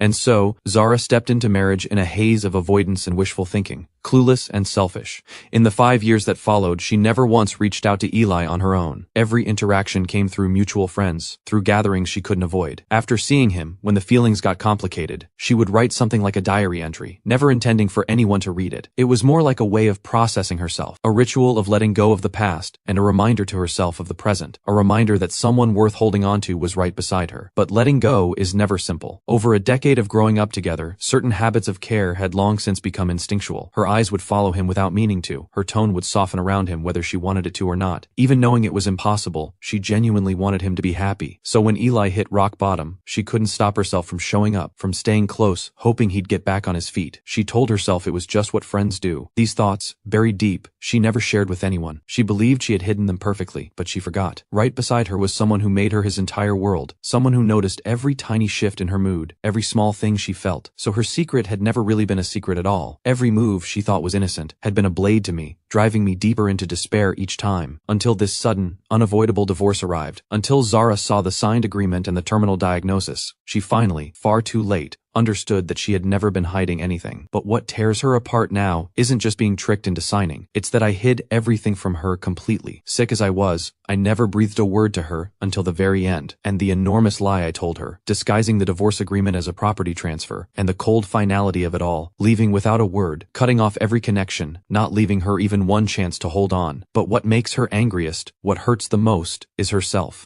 She hates herself for being a doctor who failed to notice her own husband's illness. She hates herself for being a wife who never truly cared about her husband's body or his heart. She hates herself for not waking up until she had already lost everything, for only then understanding what I truly meant to her. Over 1,800 days and nights living side by side, I had become like the air in her life, seeping silently into every corner without her ever noticing. She had grown so used to my presence, my care, my patience, even my completely unconditional love. She took all of it and foolishly mistook it for routine, not love. It was only when I vanished completely, when I pulled myself out of the air she breathed, that she felt herself suffocating. Too late, she realizes her heart had already made its choice. From the moment she held that marriage certificate, from the moment she decided to share her life with me, I had become a part of her that couldn't be removed. It wasn't that she didn't love me, it's just that the love arrived too late, understood too slowly, buried too long under her own foolishness and selfishness. 2 days later, Zara has exhausted every option she can think of, and still can't reach me or find any trace of where I've gone. Thinking of how my life now flickers like a candle in the wind, her fear grows with every passing hour. She's terrified that this lifetime will end without her ever seeing me again, that even one last goodbye has become too much to hope for. Zara finally turns all of her focus onto me. Eli has been reaching out to her repeatedly over these days, checking in on her. She ignores every message, until Eli gets worried enough to show up in person and finds Zara looking completely destroyed. Eyes swollen like she's been crying for days. Dark circles so deep it's like she hasn't slept in a week. Zara, what's going on? What happened? Eli is shaken by what he sees. Now, faced with Eli,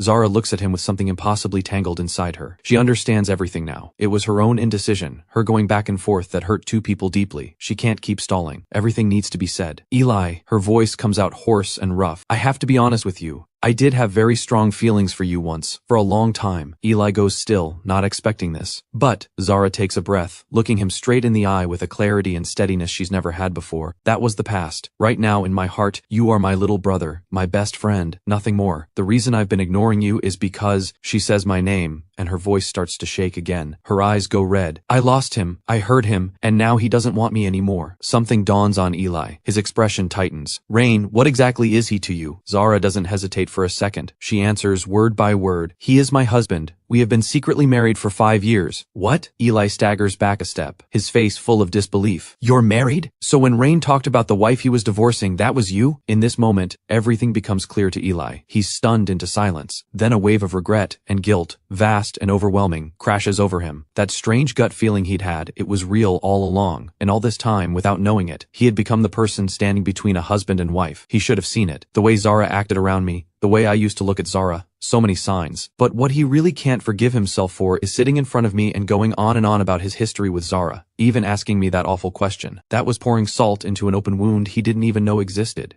He had also just gone through a divorce. He knows exactly what that kind of betrayal feels like. He can't believe that unknowingly, he became part of what broke things apart, maybe even the final push that drove me away. Why did you hide all of this? Eli's emotions start to slip, anger and guilt mixing together. This isn't fair to Rain at all. Do you have any idea how cruel this has been to him? I'm sorry, I'm truly sorry, this is all my fault. Zara's head drops. The tears come again, flooding. She has known for a long time that she was wrong, but I won't even give her the chance to say so. I'm not the one you owe an apology to. Rain is. Eli's expression goes cold, his tone harder than she's ever heard it. Zara, do you know why my marriage ended? My ex-wife had someone else in her heart. I know exactly what that feels like. What you did to Rain is a deep wound. It's a betrayal. Zara cries harder, her whole body unsteady. I know. I should have understood sooner. But right now I can't reach him. He won't see me. He won't give me the chance to say I'm sorry. That's not true. Eli cuts her off, his gaze sharp. You were married for 5 years. If you cared about him even the smallest amount, you wouldn't be completely unable to find him. He takes a breath, his voice heavy and blunt. Maybe it's not that Rain has given up. Maybe the problem is you. Zara, you need to really think about this. Did you ever in these 5 years truly treat him as your husband? Did you ever genuinely care for him, or is that why you know almost nothing about him? Zara's eyes fill with endless regret and pain. She says nothing. She just lets the tears fall. Watching Zara collapse into silence, all of Eli's anger and blame can only compress itself into one long, heavy exhale. Think harder. You were his wife. There has to be a way. Don't waste time. Don't make Rain wait too long. With that, Eli turns and walks away without looking back, not a trace of hesitation. Zara crouches on the floor, head in her hands, tears soaking into the carpet. 3 days later, it has been 5 days since I left. Zara feels like she's losing her mind. In that time, she has gone through every person who might know where I am. My colleagues, my neighbors. She even tried to contact my parents. Nothing. She has started to let herself think the unthinkable. What if Rain is already gone? That thought surfaces and she shoves it back down hard. But the terror that follows is even worse. She can't let herself go there. What if, when she finally finds me, it's already too late? She would never forgive herself. But sometimes when despair goes deep enough, it pushes out a sliver of clarity.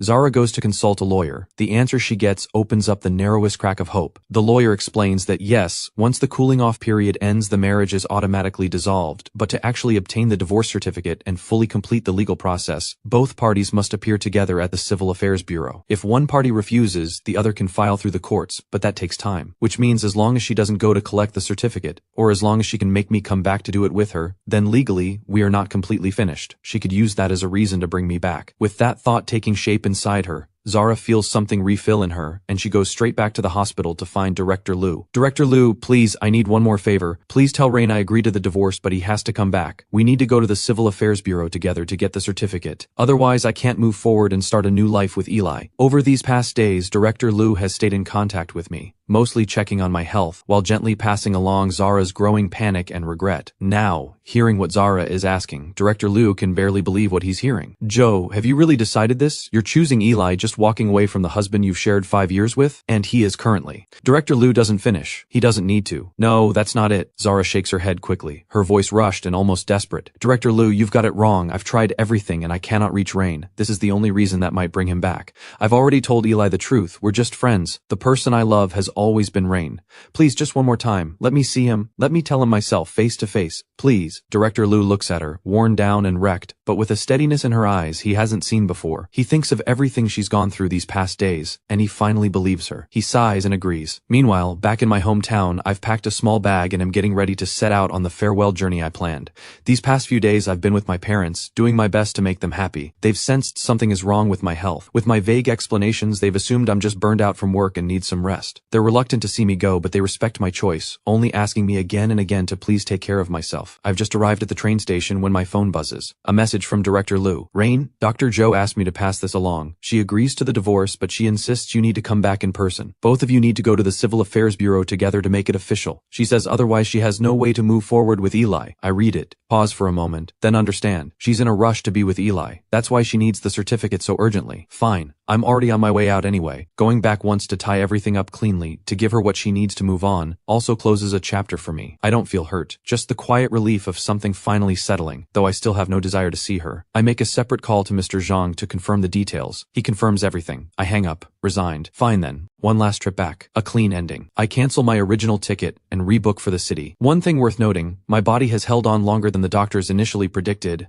It has already been more than the 1 month they originally predicted. My condition is even slightly better than when I was in the hospital. I'm still weak, but at least the frequent vomiting of blood has stopped. I'm not sure why. Maybe it's because after the divorce, my heart finally let go of that crushing weight, and I just feel lighter now. 6 or 7 hours later, the train arrives in High City. Marcus comes to pick me up. The moment he sees me, he looks me up and down in surprise. You actually look better than last time. What's going on? Don't tell me it was a misdiagnosis. I smile, pull open the car door and get in. How is that possible? Terminal illness doesn't get misdiagnosed. I've just been in a better mood lately. Your face shows what's in your heart. So why are you back here to see her? Marcus starts the car, asking with confusion. Why not take advantage of feeling good and go enjoy life, travel the world? Got some things to take care of. I'll leave once they're done. I buckle up, my tone flat. By the way, why did she suddenly agree to the divorce so easily this time? I heard she was running around looking for you like a madwoman. Marcus gossips while driving. Because I watched the scenery fly past the window, my voice perfectly calm. She's marrying Eli. She needs the divorce certificate. What? Marcus jerks the steering wheel, nearly sideswiping the car next to him. His face turns red with anger. That woman, she's still hung up on that guy. Rain, if you ask me, you shouldn't have come back at all. Forget her. She doesn't deserve you making this trip. But I don't care anymore. I smile. Coming back is fine. Before I go, I don't want to owe her anything or have any more ties. A clean break gives me peace of mind. Shortly after getting in the car, I receive a message from Director Liu, asking if I'm back in High City and suggesting I come in for a follow-up checkup. I don't agree. She already knows about my relationship with Zara. Without a doubt, Zara is waiting for me at the hospital. Could you please pass a message to Zara for me? Tomorrow morning, 9 o'clock, at the Civil Affairs Bureau. Let's make it quick. I don't have much time. When the message is sent, Zara is standing right by Director Liu's side. In that moment, all her anticipation and joy come crashing down. The disappointment nearly suffocates her, but Director Liu has already done so much for her. Zara doesn't lose heart. She immediately replies, agreeing. See you tomorrow. Then she rushes home. She hasn't been idle during this time. She went through every detail of our 5 years of marriage, relying on memory and photos I once took, scouring the internet for identical items, buying back everything I had sold or moved out, every couple's item, every piece of furniture and decoration, restoring the old apartment to look the way it did when I was still there. She even prepared some surprises for me at home, handwritten apology letters, clumsily cooked meals. She even took an extended leave from the hospital, planning to stay by my side every single second during my final days, taking care of me. The next day, I'm waiting on time at the Civil Affairs Bureau, but Zara arrives late and her hands are empty. She hasn't brought anything. In that moment, I know she's not here to get divorced. You told me to come here to get the divorce certificate and you show up with nothing? My tone is full of impatience, cold as ice, just like the way she used to treat me. You know I don't have much time to waste. The coldness in my words hits Zara like a slap. She shudders. She never expected that the first words out of my mouth would be about divorce, about wasting time. Looking at my current state, I'm still thin and pale, clearly a sick man at first glance, but compared to what she saw in the video I left behind, that ashen, deathly look, I look much better now. Zara's heart is a tangled mess. Could divorce actually be a form of relief and medicine for a terminal patient like me? Rain, have you been okay these past few days? She asks carefully, watching me. As you can see, I tug at the corner of my lips, giving a smile with no warmth. I've been much more comfortable since the divorce. My words crash down like a boulder onto Zara's chest. Everything she prepared to say over the past few days gets stuck in her throat. She can't get a single word out. She desperately wants to rush forward, hold me, tell me she was wrong, that she loves me, beg me not to leave. But even though we're standing face to face, the distance between our hearts feels like an uncrossable chasm. I forgot to bring our ID documents and ID. Zara lowers her head, her voice barely a whisper, with a faint, almost undetectable tremor. Can you come home with me to get them, please? Zara, we're not children. I frown, a hint of sarcasm in my voice. That excuse is pathetic. What are you really up to? Just say it. I don't have time for games. Seeing how cold and distant I am, Zara's heart aches unbearably. She feels like she's lost every card in her hand. She has no choice but to abandon all those carefully prepared surprises and speak in the most clumsy yet honest way she can. No, it's not an excuse. I really couldn't find them. All these years, you were the one who organized everything at home. I don't know where you kept them. Can you come back and help me look, please? This one actually isn't entirely a lie. All these years, I really did handle every little thing around the house. She doesn't even know how to pay the utility bills. Looking at her reddened eyes and that pleading expression, I soften just the tiniest bit. Fine, consider this the last time I help her. Let's go. I turn to hail a cab. Zara hurries after me. I drove. Take my car. I glance at her, and don't object. The atmosphere inside the car is suffocating. Zara can't stand this deathly silence. She takes a deep breath and breaks it herself. Rain, have you been going to the hospital for your checkups on time? Have you been taking your medication? She asks, unable to hide the worry in her voice. None of your concern, my dear ex-wife. I don't look at her, my gaze fixed on the scenery flashing by. Her disappointment and pain are practically spilling over. Rain. Her fingers tighten around the steering wheel, her voice shaking. I consulted a lawyer. After the 30-day cooling-off period ends, the marriage is automatically dissolved. But to get the actual divorce certificate and fully complete the legal process, both parties need to be present. If I don't show up, or you can't find me, the divorce won't be finalized. She pauses, watching my reaction through the rearview mirror, then continues. I could choose not to go. I raise an eyebrow in surprise, turn to look at her. Zara, there's no point in us going back and forth like this. You have Eli. I just want to live for myself in whatever time I have left. We're not on the same path anymore. My tone is calm, even carrying a tired sense of relief. Marital assets. I signed the voluntary asset waiver. It's all yours. What more could you want? Why won't you let me go? It's not about any of that. Zara shakes her head fiercely, her eyes reddening again. She deliberately slows the car, her gaze falling on me now and then, her eyes full of struggle and pain. I'm not trying to cling to you. I just can't accept it. Her voice chokes. I can't accept that you won't give me a chance to explain. I can't accept that you won't let me show you how I feel. I can't accept that you just disappeared without giving me any chance to fight for us. 3 times she says she can't accept it. It sounds like an accusation, yet also like a humble plea for one more chance. But I won't be shaken by these words anymore. Save those words for Eli. One sentence shuts Zara down completely. She's speechless, unable to understand how I've become so heartless. The old Rain used to value her more than his own life. Rain, do you still not understand what I'm saying? Her voice pitches higher with desperation. I don't want a divorce. I want to keep you. I want us to start over. Can we get back together, please? Start over. What a joke. One breezy sentence from her, and she thinks it can erase 5 years of my devotion, 5 years of pain that nearly cost me my life, but I still don't understand. Eli is single again, and she and I are about to be completely done. Isn't this the moment she's always dreamed of? Why would she turn around and ask to get back together with me now? My silence sends Zara into a panic. Don't go silent on me. Are you still thinking about Eli? Zara's eyes turn red, her voice frantic. Rain, I'm sorry. It's all my fault. I shouldn't have hurt you again and again because of someone from the past. I hope you can forgive me and give me a chance to make it up to you. Please? Wait. Since when does she apologize? This isn't the Zara I know. When has she ever been this humble? This I'm sorry. I waited 5 years and never heard it. Now that we're divorced, what's the point? I let out a small laugh, a smile filled with exhaustion and detachment. I'll forgive you. After we officially complete the divorce paperwork. At those words, Zara opens her mouth, but once again, nothing comes out. It's as if all the strength is drained from her body in an instant. She looks as lost as a child who can't find the way home. Rain, does it really have to be divorce? Her voice is barely a whisper, laced with humble pleading. I really don't want this. You don't have to do this. I sigh, softening my tone slightly but remaining firm. 5 years together. All I want is for us to give each other a decent ending. I set you free to have your blue skies with Eli, and you set me free with whatever peace and quiet I have left. Right now, I only have one thought. Finish the paperwork, cut all ties, and leave. My time is running out. There's still so much I want to experience on my own. I don't have time to sit here listening to Zara's hollow confessions. No! Zara's voice suddenly rises, breaking into a sob. Rain, I lied to you. I'm not marrying Eli. I already told him everything. I did have feelings for him before, but after he got married, I only saw him as a little brother. You are the one.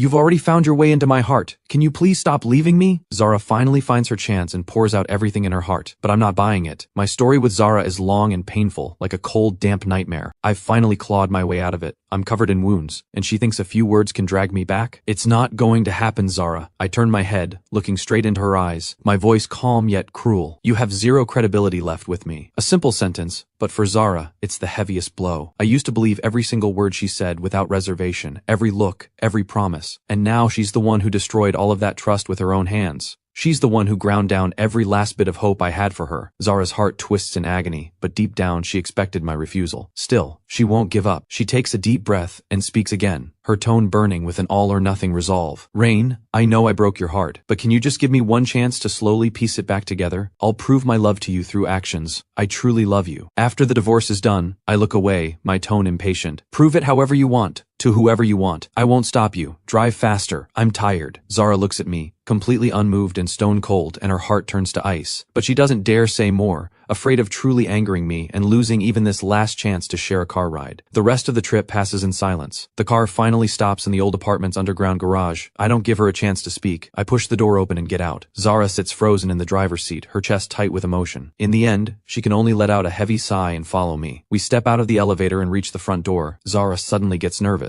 Her fingers tremble slightly as she turns the key. Rain, she steps aside, her voice carrying a barely noticeable trace of anticipation and anxiety. "Welcome home." The scene inside stops me cold. I had moved everything out, but now the living room looks almost exactly the way it did before I left. The throw pillow I always leaned on is back on the sofa. My mug sits on the coffee table. There's even a slightly lopsided cream cake in the center of the dining table, surrounded by a few dishes of homemade food that don't look all that great. "I prepared all of this for you." Zara's eyes are full of hope and caution. "Rain, please don't leave me, okay?" I stand in the doorway, not stepping in right away. My eyes sweep over these deliberate recreations and clumsy surprises. There's no warmth in my heart, just a deep sense of exhaustion and absurdity. "Put it all away." I speak, my voice flat. "We're here to get the documents. This isn't appropriate." I walk inside, change into slippers, and ask in a plain tone, "Where did you get all this?" I know for certain that my real belongings are at my parents' house. Everything here can only be replicas. "Rain." Zara didn't expect this reaction. From the moment we met, every single word from me has been about divorce. She finally sees it clearly. 5 years of neglect and hurt have completely erased the man whose eyes once held nothing but her. That Rain is gone forever, replaced by a hollow shell with every door to his heart shut tight. She goes quiet for a moment, then answers softly, "I found them all online, matching the photos you used to take, and your old purchase history. I tracked them down one by one. It wasn't that hard. I took extended leave. I had the time." Her voice drops lower and lower, thick with tears. "Because this is the only way I can create an illusion for myself. The illusion that you haven't left. It's the only way my heart can hold on to that tiny sliver of hope that maybe one day you'll walk through that door again, just like you used to. Rain, I don't know how to survive the days without you." This time I am actually moved. Not out of tenderness, but out of pity. For the old me and for the current her. If this were 5 years ago or even 1 year ago, seeing Zara do all this for me would have made me ecstatic. I would have felt that everything I sacrificed was worth it, that the clouds had finally parted. But now, I've just barely freed myself from this hopeless one-sided love. I'm no longer willing to waste a single second of emotion or energy on her. I give a soft hum, my tone still flat. "Keep them if you want. You can throw them away slowly later. After the divorce, you'll get used to it eventually." I walk straight to the bedroom to get the ID documents needed for the divorce. I know exactly where they are, in a small locked drawer. Zara stands frozen at the doorway, watching my back as I walk toward the bedroom without a moment's hesitation. The pain in her chest makes it impossible to breathe. She slowly realizes that maybe this is who I truly am, not the version she saw all those years, always accommodating, endlessly patient, forever gentle. The truth is, during those 5 years, all my patience, all my kindness, all my tenderness and care,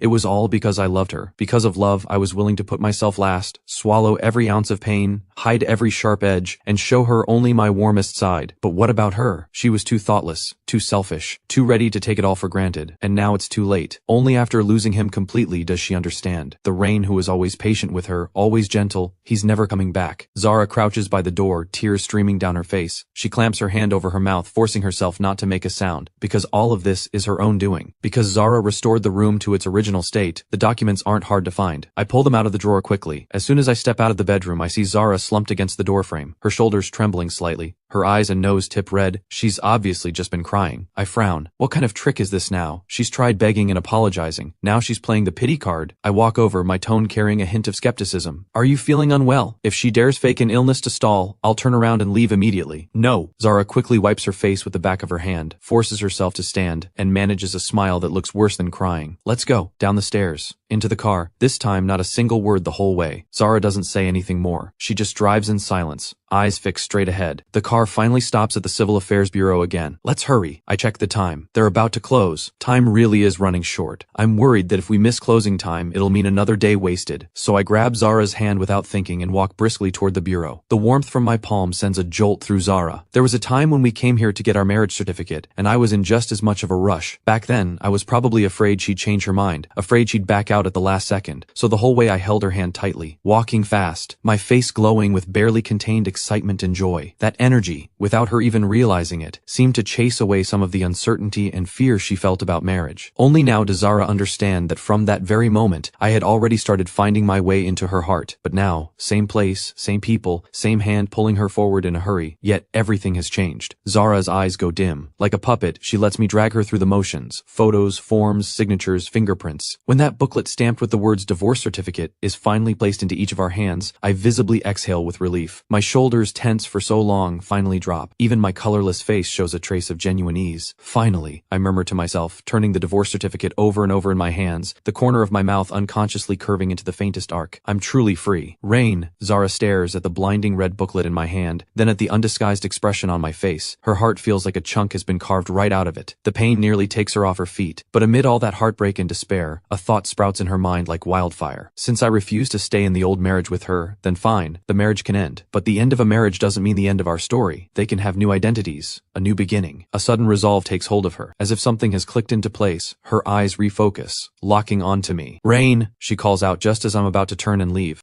Maybe it's because we finally cut things clean. My mood is decent. This is the first time since the divorce that I respond to her in a somewhat peaceful tone. Zara takes a deep breath, looks straight into my eyes, and says each word with crystal clarity and iron resolve. Let's start over. What? I think I must have heard wrong. I stare at her in disbelief. Zara, are you serious? After everything I went through, all the hoops I jumped through to finally divorce you, to completely break free from this relationship, you turn around and tell me to start over. Seeing the disbelief in my eyes, Zara only grows more certain. Her mind is clearer than ever. What I mean is, she takes a step forward, her tone completely serious. Our marriage may be over, but we're still old classmates, aren't we? We're divorced now, so even if we can't be husband and wife, we can at least be friends. Friends? I instinctively frown and refuse. I'll pass. Looking at those unusually bright eyes of Zara's, I can't shake the feeling she's up to something. Knowing her, this is clearly not what it looks like when someone has actually moved on. Who gets divorced over betrayal and then becomes friends like nothing happened? But I never expected Zara to actually have a solid argument this time. Rain, now you're the one being unfair. She lifts her chin slightly, her voice carrying a deliberate touch of grievance. You wanted a divorce. I may have stalled, but didn't I cooperate and get the paperwork done in the end? You can't just use me and walk away. Have you forgotten what you said to me in the car? What did I even say? I'm getting a little annoyed. You said, Zara locks eyes with me and repeats my exact words. As long as I agree to the divorce, I can prove whatever I want to whoever I want. You also said that once the divorce is done, you'd forgive me. Are those your words or not? Seeing Zara's look of absolute certainty, the corner of my mouth twitches. Those are indeed my words. But at the time, I only said them to shake her off as quickly as possible and get the divorce done. I never could have imagined she'd hold me to those words after the divorce. Yes, I said that. I rub my temple with a growing headache. I can forgive you, but I really need to go now. If you want to prove something, we'll talk next time. Next time? Zara immediately grabs my wrist. Her eyes are defiant. Don't you dare run. How do I know when I'll see you again? What if you disappear on me again? If you want proof, then it has to be now. Her tone is unwavering. Come on. I try to pull free, sighing. Who tries to prove themselves to their ex-husband? Why not prove it to your Eli? I'm saying this one last time. Zara's expression turns dead serious, her grip on my hand tightening. I only see him as a little brother. I only want to prove myself to the person I care about. Call yourself my ex-husband, call yourself an old classmate, but you can't deny we still have a connection. I like you. I want to prove how I feel about you. Is that so wrong? Rain, you gave me your word. You wouldn't go back on it, would you? Zara stares into my eyes, testing my limits, gambling on my reaction. I won't go back on my word. I'm left practically speechless, managing only this. Proving yourself to whoever you want is your freedom. But whether or not I accept is a different matter entirely. I really have to go now. Maybe it's because we're officially divorced, no legal ties remaining, but I actually don't feel as much resistance and hostility toward Zara as I did in the car. My tone has softened a touch. Zara catches this subtle shift with razor-sharp precision, a spark lighting up her eyes. Her voice relaxes a little too, and she begins to coax me gently. Fine, you want to leave. I won't stop you. She lets go of my hand, but her body still blocks my path. But I need your contact info. A new one. That's not too much to ask, is it? If you leave and vanish again like last time, where am I supposed to find you when I want to prove myself? Just give me one way to reliably reach you, and I'll consider letting you go. Zara's face says she isn't joking. Knowing her personality, if I don't give her my contact today, she will genuinely keep this up and never let me leave. And I'm truly exhausted. I just want out. Left with no choice, I give in. Fine, I'll give it to you. I pull out my phone, my tone laced with a warning. But you need to promise not to harass me. If you bother me, or say anything weird, I will block and delete you on the spot. We can only interact as old classmates, understood? Of course, no problem. Zara agrees with suspicious speed and whips out her phone, looking at me with eager eyes. Her quick agreement actually makes me uneasy. I suspect she has something else up her sleeve, but I've already given my word. I can only exchange new contacts with her. After adding each other, I turn around immediately, not wanting to stay a second longer, but Zara follows behind me, chattering away, laying down the rules as she walks. Rain, I promise not to bother you. But you have to promise too. You can't just quietly delete me or block me or ignore me. When I message you, you have to reply. You can't give me the cold shoulder, and you can't brush me off. Also, wait, are these demands for an old classmate or for a boyfriend? When I was the one chasing her, I never dared ask for this much. Now she's the one making demands of me? My head is spinning. I quickly flag down a taxi, yank the door open and dive in. I give the driver Marcus's address. Go please, hurry. As the car pulls away, I catch Zara through the rearview mirror, still standing in place, waving at me. Her expression isn't exactly happy, but her eyes are extraordinarily bright, brimming with confidence. 5 years of marriage, I know her too well. She doesn't want to be some old classmate. She's clearly taken on a new identity to start pursuing me all over again. If this were the old days, I might have been so moved I'd fall apart, believing the hard times had finally paid off. But now my heart is long dead. It won't beat for her again. As for her pursuit, whatever. After all, I'm going to die anyway, and soon I'll be leaving this city for good. The divorce is done, the assets are waived. It won't affect her future. This ending is good enough for me. I lean back in the taxi and close my eyes, exhausted. At Marcus's place, we catch up briefly. I want to celebrate being single again, but he absolutely refuses to let me cut loose. Instead, he insists on dragging me to the hospital for a checkup. Really, man, I know my own body. No way. Marcus is adamant. Getting divorced is huge news. Maybe the good karma will turn your luck around. What if your body just gets better? You're going. I'm coming with you. I can't win against him. And I'm afraid of raising suspicion, so I let him half drag me all the way to the hospital. To keep me from slipping away, Marcus even takes time off work, swearing he'll watch me until every test is done. You really don't need to babysit me. I sit on a bench in the hospital corridor, watching patients come and go. I'm already at the hospital. Am I going to run? Marcus gives me a look that screams, yeah, right. But soon, his phone rings. It's the office. A critical system crash in his department, and he's the only one who can fix it. His boss demands he come back immediately. Marcus holds the phone, torn between me and the screen, caught in a dilemma. I seize the moment. Look, work comes first. Go. I'm not running. I'll wait right here for my tests. I'll call you when they're done. Marcus hesitates, but between my repeated promises and his boss blowing up his phone, he finally gives in. He watches me walk into Director Liu's office and close the door before reluctantly leaving, looking back every few steps. With the door shut, it's just me and Director Liu. I walk over and sit down in front of him. I wasn't lying to Marcus. Even if he hadn't dragged me here, I planned to see Director Liu before leaving. If he hadn't been checking in on me this past month and adjusting my medication, I might not have even survived the 30-day cooling off period. Director Liu, Rain, you made it. He looks pleasantly surprised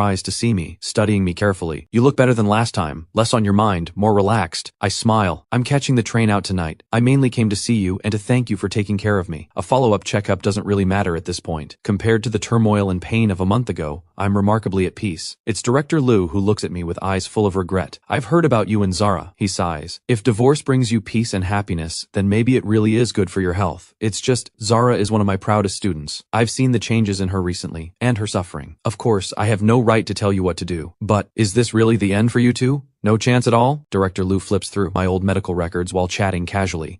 He rarely gets involved in his students' personal lives, but he can't help feeling that Rain and Zara are too precious to waste. If only he had known sooner. Maybe. Zara isn't here. On this topic, I don't resist much. My tone is calm. Who knows, before tomorrow even arrives, anything is possible. But one thing won't change. We're divorced. As for whether we go our separate ways or stay on as friends, it doesn't really matter. I don't have much time left to worry about that. My answer lets Director Liu see that I'm not as set in stone as Zara described. Maybe things haven't reached a dead end just yet. But as a doctor, his first duty is still to remind me. Rain, stop fixating on how much time you have left. Nobody can say for sure, not even me. Just live well. Keep your spirits up. That's what helps. If anyone or anything is making you unhappy, step away for now. Your condition is more stable than it was a month ago. That's a good thing. I thank Director Liu sincerely, exchange a few more words, then stand to leave. He rises to walk me out himself, his eyes carrying a trace of regret, but more than anything, a genuine wish for my well-being. Go on, stay safe, and keep in touch. He gives my shoulder a pat. As we reach the doorway, he pulls the door open and looks up. Zara is standing right there, silent, as if she's been there a while. Her gaze passing right over Director Liu's shoulder and landing straight on me. When did you get here? Director Liu startles and puts a hand to his chest. Good Lord, my old heart. Seeing Zara, I'm shaken too. How did she find out? Isn't today her day off? How is she here? Time to go. Director Liu, no need to walk me out. I can manage. Take care of yourself. I say my goodbyes and move to leave. At the doorway, Zara and I brush past each other, exchanging a look but no words. This time she doesn't block me. She quietly steps aside half a step. I walk away briskly, heading for the elevator. But when I reach the hospital's main entrance and look back, I find Zara trailing behind me at a distance, quietly following. Why do you keep following me? I finally stop, turn around, and look at her. Zara quickens her pace and comes to stand in front of me. Her expression is neutral, her tone equally calm. Nothing, I just wanted to feel what you felt back then. What feeling? You know, she tilts her head slightly as if reaching back into memory. When someone fills your whole heart and mind, you just follow them without even thinking. Even watching their back from behind feels like enough. Her words catch me off guard. I don't know how to respond. Back in college, Zara walks on beside me, her voice soft. I remember how after every night study session you'd somehow appear near our classroom, then follow me all the way to the girls' dorm. At first I thought there was some creep following me. I almost went to campus security to report you. The corner of her mouth curves in a nostalgic arc. Later I found out you just wanted a few more glimpses of me, and to walk me home. The memories Rain and Zara share are too many to count. She brings them up one by one now, and in her voice there's none of the old coldness. Instead, there's a warmth that comes too late, a tenderness laced with longing. Those fragments of the past play like worn-out film reels in my mind, frame by frame. I can't help but feel something stir inside me. Ripples spreading across still water. Zara keeps listing all the ways I cared for her back then. She remembers how I knew when her period came and would quietly prepare brown sugar ginger tea, how I knew her stomach was sensitive and would get her a light meal ahead of time. Once she casually mentioned liking a book, and the next time we met, it had somehow appeared in front of her. All those details I assumed she never noticed. She actually remembered them all. But in her mouth, these shared memories are full of a beauty and tenderness that came too late. In my ears, they turn into a history too painful to look back on. That's enough. Seriously, enough. What do you actually want to say? Just say it. I cut her off. I need to go. Zara stops walking, looks at me, her gaze earnest. Where are you going? Let me take you. Are you going to say it or not? If not, I'm getting a cab myself. I genuinely don't want to keep dealing with her. What I want to say is, I want to take you. Zara looks at me stubbornly. As your old classmate, we happen to run into each other at the hospital. A ride is not too much to ask, is it? You literally promised yesterday you wouldn't be this resistant toward me. How can you go back on your word? Then she launches right into listing how warm and trustworthy I used to be, how wonderful I was. Her rambling grates on my nerves. I just want out. I give in. Fine. I agree. Go get your car. Okay. Zara's eyes light up. She agrees immediately. Don't you dare run. Wait for me. Old classmate. After making me promise multiple times not to bolt, she finally heads off toward the parking lot. Not running. Yeah, right. I watch her figure disappear in the distance, then immediately head to the curb to flag down a cab. But strangely, the hospital entrance that's usually packed with traffic has not a single empty cab today. I wait, and nothing shows up. Zara's car is about to pull around. I duck my head and walk briskly along the sidewalk, trying to reach the next intersection before hailing a ride. Rain, I knew you'd try to sneak off. Before I've gotten far, a familiar horn sounds beside me. I turn, and there's Zara, window down, cruising slowly alongside me. Her face holds a look of knowing satisfaction mixed with just a touch of wounded pride. Get in, old classmate. She stops the car. I look at her, sigh, and get in. Where to? She asks. I don't know, just drive, I say, irritated. But Zara acts like she just heard the most romantic thing, eyes curving into a smile. Rain, does that mean you want to spend more time with me? I'm left speechless, silently turning to stare out the window. How did I never notice before how good she is at twisting my words to her advantage, how impossible she is to shake. Marcus's place. I give the address, then immediately add, don't say another word. Let me have some quiet or I'm getting out right now. The threat works. Zara goes silent, driving quietly. Only her pace is painfully slow, clearly stretching the trip on purpose to spend more time with me. I don't bother calling it out. I don't care. We'll get there eventually, just like our marriage. No matter how much dragging and clinging, there's always a day when two people finally part ways for good. Somewhere along the way, I close my eyes to rest, drifting towards sleep. Then, in the silence, Zara suddenly speaks. Her voice is quiet but unusually clear and serious. Rain, your illness. Director Liu and I have been researching it together, going over it again and again. We both agree your situation is not as hopeless as you think. Not nearly. Given where you are right now, if you commit to treatment and adjust your mindset, controlling the disease, extending your life, even a turnaround, is not out of the question. Zara's tone carries a gravity and sincerity I've never heard from her before. During this time, my illness has become nearly an obsession for her. She's been poring over medical literature day and night, studying cases, consulting Director Liu on treatment options. For someone in medicine, nothing is more terrifying than facing the illness of someone you love and feeling completely powerless.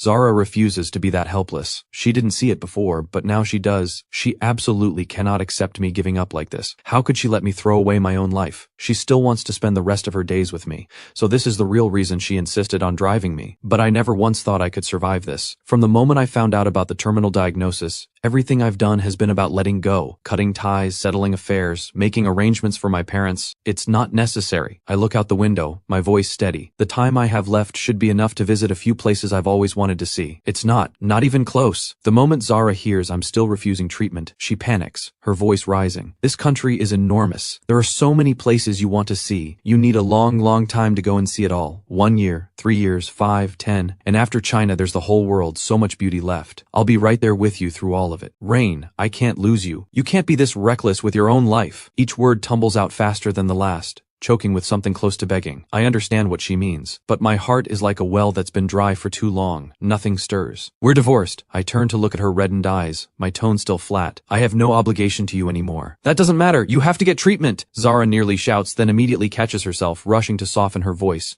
breaking. If not as my husband, then as my old classmate, as my friend. What kind of obligation does an old classmate have? I shoot back. The obligation to stay alive. Zara grabs my arm, her fingers trembling faintly. Rain, even if you never get back together with me, even if you never speak to me again, I just want you to live. Please, promise me you'll accept treatment. Trust me, we can do this. Director Liu says there's still a chance. We haven't reached the end yet. Please. She grows more and more desperate with every word, voice breaking, tears streaming down her face. I didn't expect this kind of reaction from her. Maybe it's the instinct of a doctor, unable to watch a patient give up. I don't dwell on it. The car stops at Marcus's building just in time. I'm here. I push the door open to get out. Rain, Zara calls from behind me, her voice rough and cracked. I'm sorry, I got carried away. I shouldn't have pushed you, but you really do still have a chance. Please think about it again, okay? And also, she wipes her tears, as if suddenly remembering something. Eli wants your contact. He wants to talk. Would that be okay with you? Listening to Zara's careful, fragile voice, looking at her red-rimmed eyes, how could I not recognize this feeling, this tiny, humiliated shred of hope? For the past 5 years, this is exactly how I felt every day. Maybe it's because a dying man speaks from the heart, or maybe it's because I've finally let go of everything, and I just don't have the hardness left in me anymore. Or maybe it's because Eli, as a person, never actually did anything wrong. I'm quiet for a moment, then give a small nod. Sure, back at Marcus's place, he isn't back yet. I've barely set down my things when my phone buzzes. A new friend request from Eli. His message reads, Rain, it's Eli. There are some things I'd like to say. Would you be open to talking? Seeing his name again, my feelings are complicated. I genuinely don't dislike Eli. If anything, I feel a strange kinship with him, kindred spirits in pain. But I have no idea what he wants to say now. With a feeling I can't quite name, I accept the request anyway. The moment I do, his message pops up immediately, direct as always. Rain, are you free this afternoon? I'd like to meet up and talk for a bit. He still cuts straight to the point. My fingers hover over the screen, unsure how to respond. When it comes to Eli, my feelings have always been tangled. In front of him, I'm a complete and total loser. I never once won in Zara's heart. I used to envy him. I even quietly hated him. Hated that he didn't have to do anything to effortlessly own every corner of Zara's heart. But after we last met, and he opened up to me, I found out he isn't the calculated, scheming person I imagined. Quite the opposite. I actually think we get along pretty well. Everything between us, every bit of conflict and opposition, all comes back to Zara. He's her childhood sweetheart, the one that got away who lived in the deepest part of her heart. And I was Zara's legal husband, yet the one who never once made it into her heart. Now that Zara and I are divorced, I should probably cut all ties with Eli too and stay away from everyone in her world. But for some reason I can't explain, part of me actually wants to see him. I want to know what he has to say. And since I'm taking the overnight train, I'm free in the afternoon. After a few seconds of thought, I reply, sure, you pick the time and place. Eli quickly sends back a location and a time. That afternoon, I arrive at the restaurant he chose, a quiet, tastefully decorated private dining place, calm and unhurried. Eli is already there, seated by the window. When he spots me, he immediately stands, wearing a smile tinged with guilt. Rain, over here. Some time has passed since we last met, and Eli looks different. The confident, spirited air he had before is gone. What's taken its place is a kind of quiet steadiness. We sit down, order, and the atmosphere turns a little awkward. We're not exactly close, and we don't have much common ground. Eli is the one who breaks the silence. Both hands wrapped around his glass, knuckles pressing slightly, his expression serious, almost solemn. Rain, I only asked you here for one reason, to apologize to you in person. Apologize? I'm caught off guard. For what? Eli lowers his head, his voice low. For the stupid things I did and said when I didn't know the full picture. I genuinely had no idea you and Zara were married. If I had known, I never would have talked about our past in front of you, and I never would have asked that question. He looks up, his eyes full of genuine remorse. I know that just by being there, by saying what I said, I hurt you. I may have even been part of what drove you away. I'm truly deeply sorry. So that's what this is about. The wall I've been holding up inside quietly comes down. I even feel something like relief. There was nothing wrong with what you said. I didn't take it to heart. You don't need to blame yourself. My tone is calm. My leaving did have something to do with you, but saying you drove me away would be an exaggeration. Bringing all this back up, I find no jealousy or hatred left inside me. Just the calm, easy clarity of someone who's made peace with dying. I left mostly because of the problems between Zara and me. My feelings for her ran dry. I couldn't keep waiting. That's between her and me. It has nothing to do with you. Faced with my openness, the guilt in Eli's eyes only deepens. But Zara acted the way she did because of me. No matter how you look at it, I played a part in your divorce. I'm not innocent here. Rain, he looks at me, his gaze fully sincere. Honestly, after we talked last time, I genuinely started to see you as someone I could really trust as a friend. Even though at this point it might be too late, I still hope you can give Zara another chance. Is there any possibility you two could get back together? Eli's words genuinely surprise me. I've imagined many people urging me to reconcile with Zara, my parents, friends, even Director Liu, but I never expected it to be Eli. By all logic, Zara being single should be his opening, and yet here he is doing this. I really can't figure out what Eli is thinking. I can't help asking. I don't get it. Didn't you express feelings for Zara that day? She's single now. Why aren't you going after her? Why are you here telling me to go back? No, that wasn't love. Eli answers almost before I finish, shaking his head immediately. His eyes hold no defensiveness, only a clean, honest clarity. Rain, I told you. Zara and I grew up together. In my heart, she has always been like an older sister to me. My best friend. That has never changed, not once in all these years. Even after my divorce, when I was at my lowest, she was there for me. And even then, I never felt anything romantic toward her.